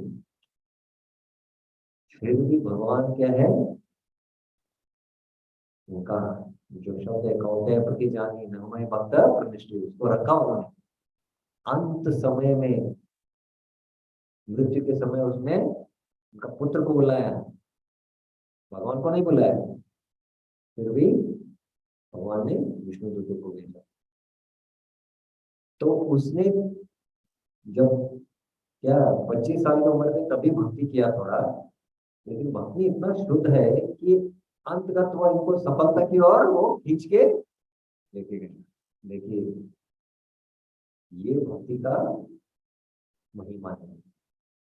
थोड़ा सा भी आप भक्ति करेंगे तो क्या है, इतना शुद्ध है भक्ति कि आपको सफलता की ओर ले जाएगी। कभी कभी मनुष्य अपने सामान्य भौतिक कार्यों को त्याग कर भावेश में आकर परमेश्वर विचार कमलों की शरण लेता है, और इस तरह वह भक्ति की प्रारंभिक शुरुआत कर देता है। यदि ऐसे अपरिपक्व भक्त पतित हो भी जाता है तो उसकी कोई हानि नहीं होती। दूसरी ओर ऐसे व्यक्ति का क्या लाभ होता है जो वर्ग तथा आश्रम के अनुसार नियमित कर्म तो करता है लेकिन भक्ति नहीं करता। पतित भक्त का अगला जन्म किसी निम्न कुल में क्यों न हो, किंतु फिर भी उसकी भक्ति वहीं से फिर प्रारंभ हो जाएगी जहां उसने छोड़ी थी। भक्ति अहेतु की अप्रतिहता है। यह न तो किसी संसारी कारण का फल है, न ही किसी भौतिक अवरोध से स्थायी रूप से कम की जा सकती है। अतः भक्त को अपनी कार्य के प्रति आश्वस्त होना चाहिए और उसे कर्मियों, ज्ञानियों तथा योगियों के कार्यकलापों में अत्यधिक रुचि नहीं लेनी चाहिए। तो ये भक्ति का महिमा है, इसलिए आपको से नहीं करना चाहिए। निस्संदेह सकाम कर्म योगियों, ज्ञानियों तथा योगियों में अनेक सद्गुण होते हैं, लेकिन भक्त के चरित्र में सारे सद्गुण स्वतः विकसित हो जाते हैं। भक्ति करने से क्या है, स्वतः विकसित हो जाते हैं। तो देखिए अष्टांग मार्ग में ना यम और नियम होते हैं। यम मतलब अहिंसा ना करना, अस्तेय मतलब चोरी नहीं करना, ऐसे बहुत सारे नियम है। लेकिन आप देखिए मृगारी तो क्या था, शिकारी था जंगल में। नारद मुनि के संग से क्या हो गया, प्रभावित होकर भक्ति करने लगा और सब छोड़ के क्या है अभी भजन करना। तो जब नारद मुनि और पर्वत मुनि आए मिलने को मृगारी को, तो मृगारी ने देखा कि गुरु महाराज जो है तो दंडवत करना चाहता था, तो देखा लेकिन चींटी थे जमीन में, तो अपने शॉल से चींटी को हटाया और बाद में दंडवत किया। तो सब ऐसे दिव्य गुण, अहिंसा जैसे सब सद्गुण क्या है, भक्ति करने से अपने आप आ जाता है, शुद्ध भक्ति विशेष। तो ये भक्ति का महिमा है, सब सद्गुण आ जाते हैं। इसके लिए भारी प्रयास नहीं करना होता, जैसे कि श्रीमद् भागवतम में पुष्टि की गई है। जिस व्यक्ति ने शुद्ध भक्ति विकसित कर ली है, उसमें देवताओं के सारे सद्गुण क्रमशः प्रकट होने लगते हैं, क्योंकि भक्त किसी भौतिक प्रपंच में रुचि नहीं रखता। अतएव वह भौतिक दृष्टि से कलमशग्रस्त नहीं होता, वह तुरंत दिव्य जीवन के स्तर पर स्थिर हो जाता है। किंतु जो व्यक्ति संसारी प्रपंच में लगा रहता है, चाहे वे तथाकथित ज्ञानी हो, योगी हो, कर्मी हो, परोपकारी हो, राष्ट्रवादी हो या अन्य कुछ हो, वह आत्मा के उच्च पद तक ऊपर नहीं उठ सकता, वह दुरात्मा या संकुचित हृदय वाला बना रहता है। भगवद गीता के अनुसार महात्मा पार्थ दैवी प्रकृति मासित भजत्यजन्य मनुष्यो यात्मा भूतानि। और एक बात प्रभुपाद देश लोग विचार कर रहे हैं, वो कोट कर रहे हैं दूसरे श्लोक में भी महात्मा और दुरात्मा का वर्णन हो गया था। दुरात्मा कभी भी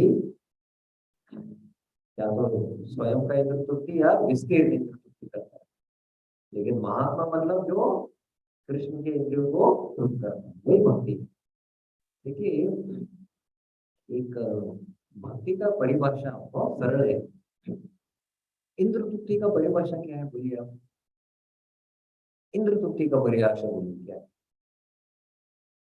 बोलिए, कोई तो हाथ उठा के बोलिए, कोई कौन बोलना चाहेंगे? इंद्र तृप्ति का परिभाषा क्या है?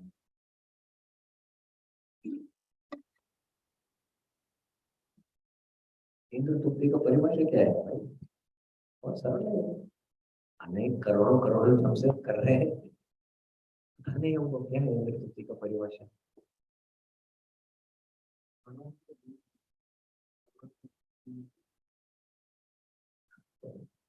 इंद्र तृप्ति का परिभाषा क्या है?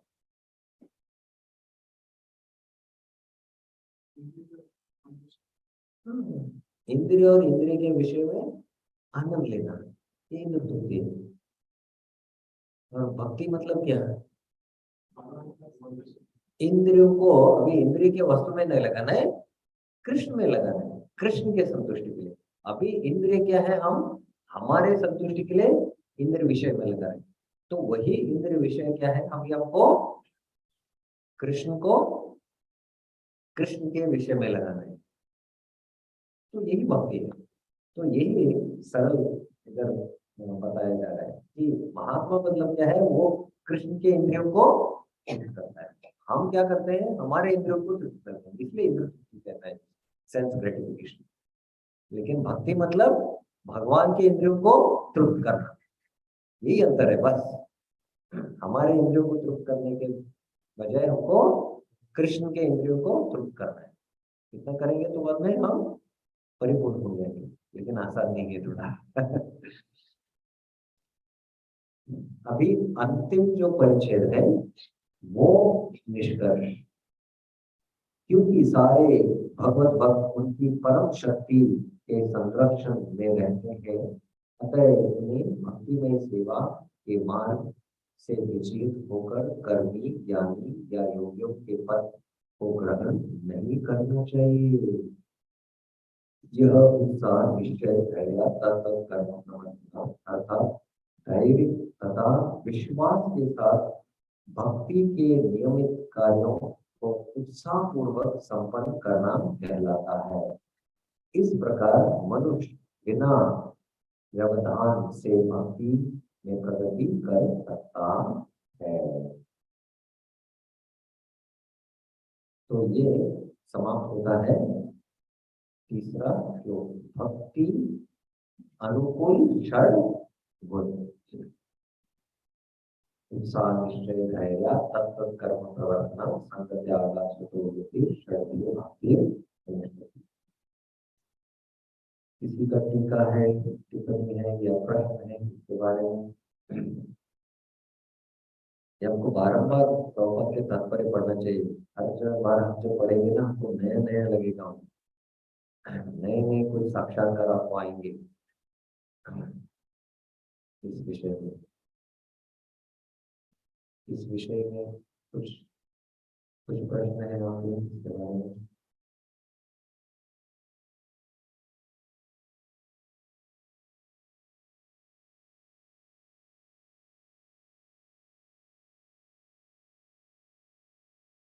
तो हम आगे का श्लोक ले लेंगे जी, चौथा। आज सिर्फ आरंभ करेंगे, कल ये तो बहुत छोटा श्लोक है, एक ही क्लास में हो जाएगा चौथा श्लोक। आगे से भी एक ही क्लास में एक श्लोक समाप्त हो जाएगा, ज्यादा विस्तार नहीं है। तो ये आज आरंभ करेंगे हम, और कल इसको पूर्ण आहुति दे देंगे, तो हम उच्चारण करेंगे श्लोक चौथा। ददाति प्रतिगृह्णाति गुह्यमाप्नोति पृच्छति भुङ्क्ते भोजयते चैव षड्विधं प्रीतिलक्षणम्।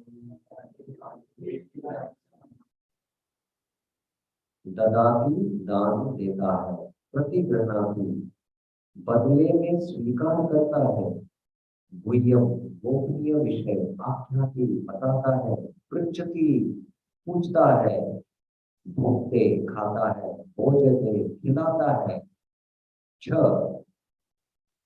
भी च भी एवं निश्चय ही षड्विधम 6 प्रकार के प्रीति प्रेम लक्षण लक्षण अनुवाद। दान में उपहार देना, दान स्वरूप उपहार स्वीकार करना, विश्वास में आकर अपने मन की बातें प्रकट करना, गोपनीय ढंग से पूछना, प्रसाद ग्रहण करना तथा प्रसाद अर्पित करना, भक्तों के आपस में प्रेमपूर्ण व्यवहार के ये 6 लक्षण है। तो ये जो 14 श्लोक क्या विषय के बारे में चर्चा करता है, जैसे हमने भक्तिविनोद ठाकुर का हर एक श्लोक बताया था ना, कि किसी विषय के बारे में चर्चा है। ये 14 श्लोक क्या चर्चा करता है, तो पता है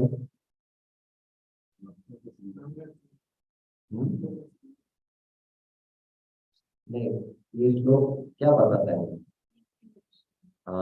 षड्विध प्रीति लक्षणम। तो हम स्लाइड में षड्विध प्रीति लक्षणम, तो ये विषय 14 है। तो अगर आप देखेंगे क्रमशः देखिए, जो उपदेश अमृत है, हालांकि लगता है 11 श्लोक एक श्लोक को क्या है उतारने में एक जीवन चला जाएगा। पहला श्लोक थोड़े साल पे चले जाएंगे अगर आप अंतिम तरह से भक्ति करेंगे, या एक पूरा जीवन भी चला जाएगा, पहला श्लोक में अटके रहेंगे। तो भक्ति प्रतिकूल षड्गुण और भक्ति अनुकूल षड्गुण, तो ये यम है और नियम है। तो ये करेंगे तो आगे और प्रगति करेंगे, तो आगे जब और प्रगति करेंगे तो क्या हो जाएगा, आपके अंदर क्या है, ये 6 लक्षण आ जाएंगे। तो धीरे धीरे से हमें हो रहे हैं, हमको पता नहीं रहते, हम सब अनुभव किया है कि हम पहले आए थे ना, तो दर्शन किया, कुछ प्रवचन सुना, हमने क्या है, भक्तों ने सेवा किया तो हमने स्वीकार किया, तदापि कृतज्ञ हो गया, भूखते बोलते हो गया। लेकिन बाद में हम प्रश्न करेंगे, जब आके तो कुछ करता है ना, तो आराम से होता है। लेकिन जैसे जैसे हमारा प्रगति होता है ना, तो जो प्रगत व्यक्ति है, प्रगतिशील भक्त है, वो क्या है, जैसे जैसे उसका भगवान के प्रति प्रेम बढ़ता है, तो अभी भगवान के साथ सीधा आदान प्रदान प्रेम का नहीं कर सकते, वो स्तर नहीं है उसका। सीधा आदान प्रदान नहीं हो सकता है, और वो अनुभव भी नहीं कर, सिर्फ सिद्ध भक्त कर सकता है। तो लेकिन एक प्रगत भक्त क्या है, वो जो प्रेम है भगवान के प्रति, वो प्रेम का आदान प्रदान ऐसे 6 प्रीति लक्षण के द्वारा करता है। तो मतलब ये भक्ति में भी प्रगति कर रही है। मध्यम अधिकारी का क्या है, भाई व्यवहार और भक्ति के नियम है, ये जैसे कैसे प्रगति कर रहा है। तो 14 श्लोक में मतलब काफी प्रगति कर चुका है ये। तो वो प्रेम जो भगवान के प्रति है, वो कैसे हम देख सकते हैं कि वो प्रेम है उसका भगवान के प्रति, कैसे देख सकते हैं हम, कोई उत्तर रहेगा? कैसे हम देख सकते हैं कि उस व्यक्ति में, भक्त में, प्रगत भक्ति में भगवान के प्रति प्रेम है, कैसे देख सकते हैं हम? हाँ, क्या लक्षण है उसके? ये 6 लक्षण, ये 6 लक्षण अगर वो कर रहे हैं मतलब तो प्रेम में भगवान। तो नए से नए भक्त में भी है ये लक्षण रहते हैं, लेकिन एक परिपक्व मध्यम अधिकारी में ये भक्त में लक्षण आप देखेंगे इसमें। ठीक है, तो ये षड्विध प्रीति लक्षण। तो एक इसका अनुच्छेद परिचय हम पढ़ेंगे, ये बहुत सरल है और इसमें कुछ मुख्य विषय है जिसका चर्चा करना है, वो मैं चर्चा करूंगा।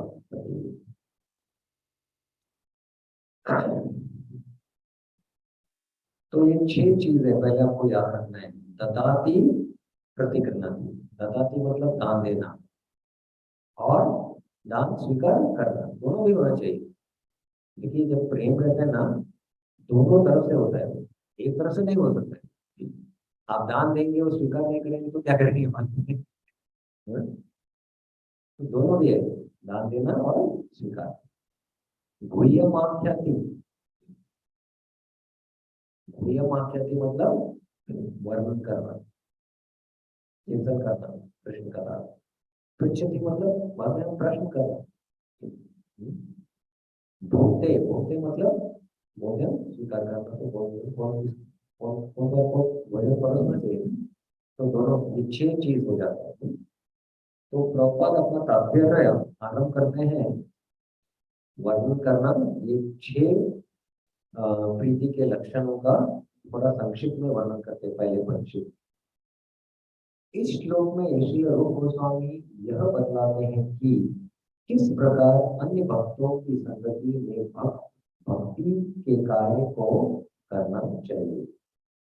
तो हमने वर्णन किया था, आपको अगर याद है, तो दूसरे श्लोक में और तीसरे श्लोक में 2 बार संग त्याग के बारे में वर्णन हुआ था। तो संग त्याग करके क्या करना चाहिए हमको? किनका संग करना चाहिए? भक्तों का संग। तो भक्तों के संग में क्या करना चाहिए हमको? बाद में भक्तों के संग में ये करना चाहिए।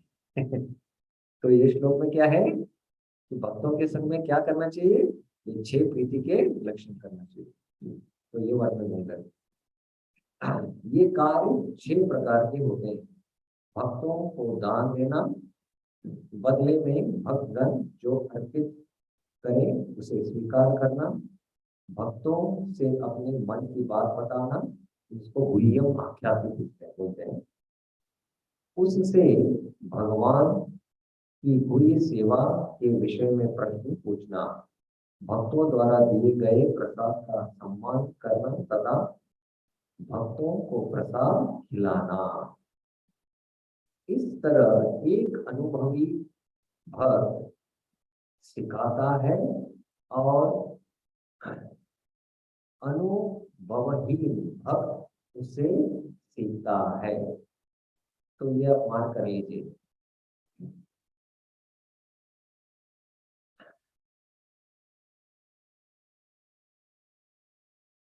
प्रभुपाद इधर गुह्यम आख्याति प्रचिति का परिभाषा दे रहे हैं। अगले लाइन में बोलते हैं यह गुह्यम आख्याति प्रचिति कहलाता है।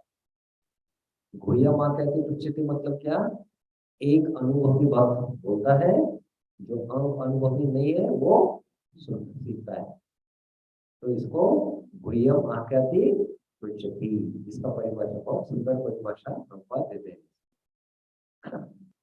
जब भक्त प्रसाद बांटते हैं तो हमें अपनी भक्ति भावना को बनाए रखने के लिए इस प्रसाद को शुद्ध भक्तों के माध्यम से प्राप्त भगवान की कृपा के रूप में ग्रहण करना चाहिए। तो हम प्रसाद क्यों लेते हैं पता है? हमारे भक्ति को बनाए रखने के लिए, हमारे शरीर को क्या है कृष्ण की सेवा में। गाड़ी में अगर पेट्रोल नहीं है तो गाड़ी आगे नहीं जाएगा ना। तो ये यंत्र है, इसमें प्रसाद हम स्वीकार करते हैं ताकि हम ये कृष्ण की सेवा में इस्तेमाल करें। बल्कि ज्यादा खाकर सोना नहीं चाहिए। हमें शुद्ध भक्तों को अपने घर में आमंत्रण भी करना चाहिए उन्हें प्रसाद अर्पण करना चाहिए और उन्हें सभी प्रकार से प्रसन्न करने के लिए तैयार रहना चाहिए। यह भुंक्ते भोजते जैव कहलाता है। तो भुंक्ते भोजते जैव का प्रभुपाद ने डेफिनेशन दिया है, वो मान कर सकते हैं। भुंक्ते भोजते का डेफिनेशन दिया,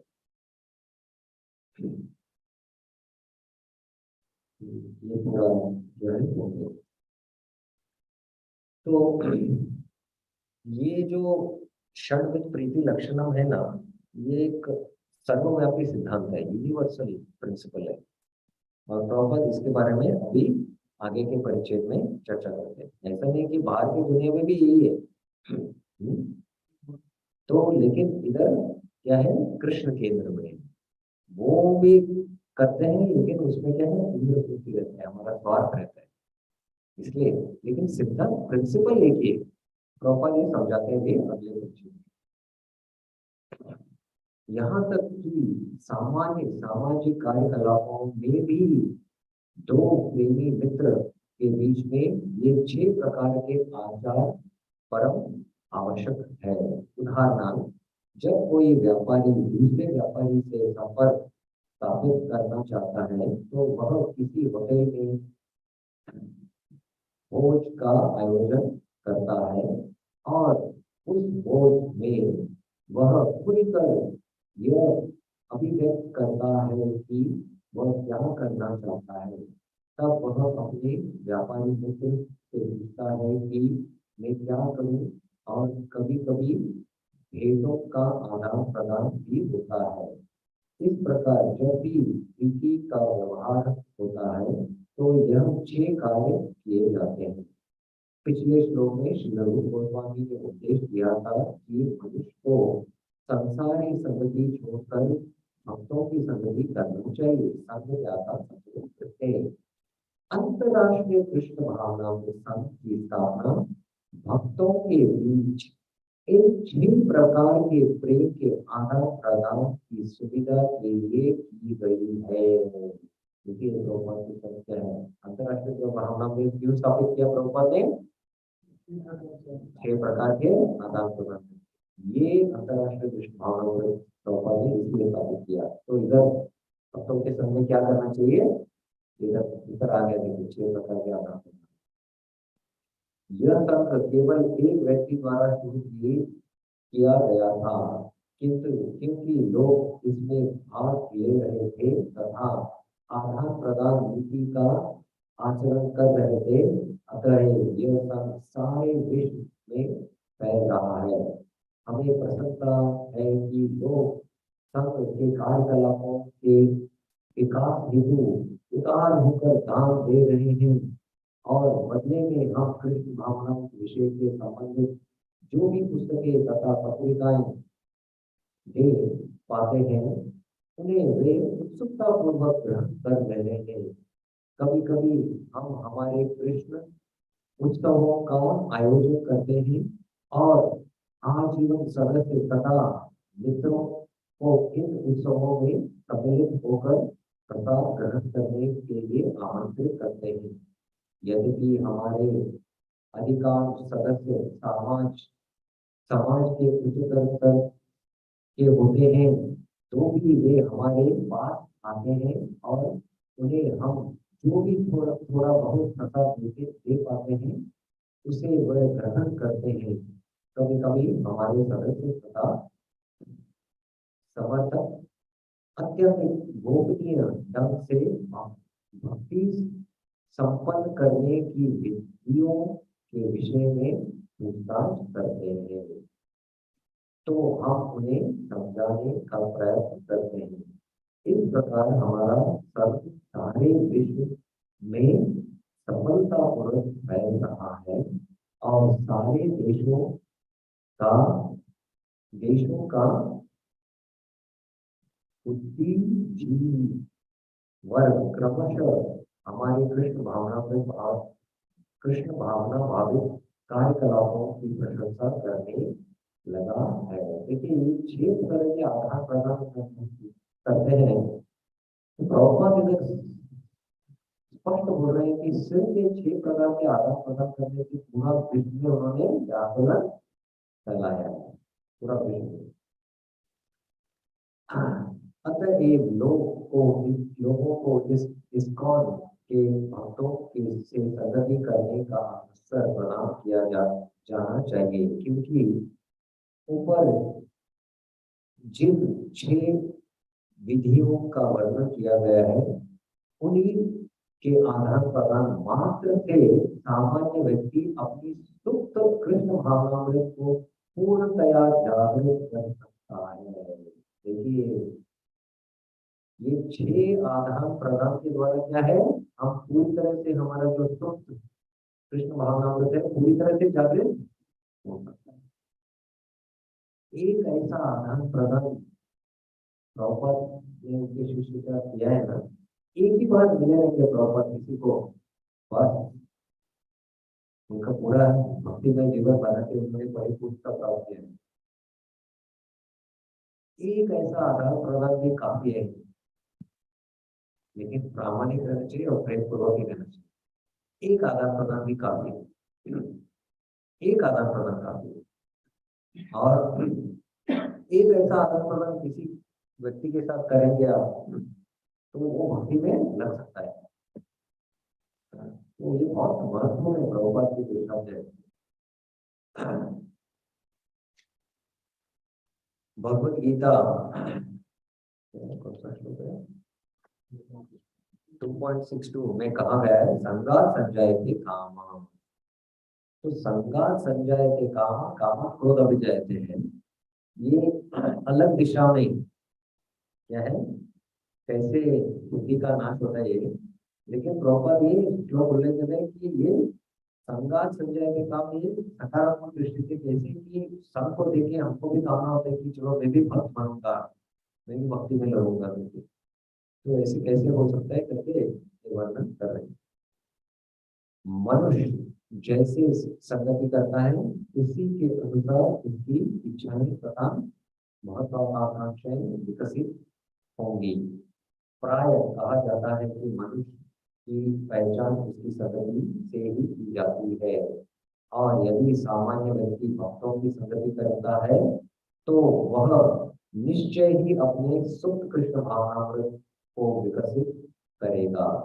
कृष्ण भावनामृत की समझ हर जीव में जन्मजात है, और जब जीव को मनुष्य का शरीर प्राप्त होता है तो यह चेतना कुछ अंश तक उसमें पहले ही विकसित हुई रहती है। चैतन्य चरितामृत में कहा गया है, नित्य सिद्ध कृष्ण प्रेम सत्य का मना है, श्रवणादि हरयोदय। तो ये जो नित्य सिद्ध कृष्ण प्रेम है, ये क्या है, ये है हमारे अंदर है, लेकिन श्रवण आदि श्रवण कीर्तन करेंगे, हमारे चित्त शुद्ध हो जाएगा तभी नया उदय हो जाएगा। तो प्रभुपाद एक सरल उदाहरण देते थे, एक बच्चा अभी अभी जो पैदा होता है थोड़े महीने के बाद क्या है, उसमें चलने की शक्ति है, लेकिन क्या है, उसको थोड़ा सा सपोर्ट चाहिए। माता पिता हाथ लेके पकड़ के चलेंगे, नहीं तो कुछ तो देंगे उसको एक यंत्र। अगर उसमें चलने की शक्ति है ना, तो जो भी आप कीजिए कभी चल नहीं पाता है, क्या नहीं, उसमें चलने की शक्ति है। तो वैसे ही हर एक जीवात्मा जो है नित्य सिद्ध कृष्ण प्रेम है, प्रेम करने की प्रवृत्ति है। शेर में भी देखिए, वो शेर अपने जो क्या छोटे छोटे पिल्ले रहते हैं ना, उसके साथ प्रेम करता है ये। तो जीव में ही प्रेम करने की है। तो साधना भक्ति के द्वारा क्या है, इसको हम जागृत कर सकते हैं। तो ये श्लोक प्रभुपाद विदित करते हैं। तो इधर ही विराम देंगे आज भी, और कल ये श्लोक भी पूरा चर्चा करेंगे, ये 6 प्रीति के लक्षण। आगे 5वें श्लोक से जो है ना, मध्यम अधिकारी का आंतरिक विकास का आरंभ हो जाएगा। इसका आंतरिक विकास कैसे होता है, ये करने से क्या है ना, भक्ति ऐसा कार्य है जो भाई कार्य करते हैं ना, वो अंदर हमारे भावना भी क्या है, बनाता है। तो बाह्य रूप में हम दंडवत करेंगे तो धीरे धीरे से अंदर से भी नम्रता आ जाएगी। लेकिन जो विद्या में संपन्न है वो तो उसमें दिव्य गुण है, तो वो नम्रता के द्वारा भी क्या है, दंडवत ही करता है। उसको कुछ बाह्य कार्य में वो आंतरिक रूप से ही वो दंडवत कर रहे हैं। तो शुरुआत के अवस्था में भक्ति के बाह्य कार्य जो है, हालांकि लगते हैं बाह्य कार्य, लेकिन अंदर हमारा चेतना क्या है, प्रभावित होता रहता है, तो अंदर का शुद्धिकरण होता है। तो वो अंदर का शुद्धिकरण कैसे उसका विकास होता है, वो 5वें श्लोक से 8वें श्लोक में हम देखेंगे। लेकिन कल ये श्लोक बहुत सरल है, इसलिए थोड़ा कुछ चर्चा है, तो चर्चा करके अगला भाग हम कल आरंभ करेंगे। श्रील प्रभुपाद की जय, श्री उपदेशामृत की जय, श्री रूप गोस्वामी पाद की जय। हरे कृष्ण।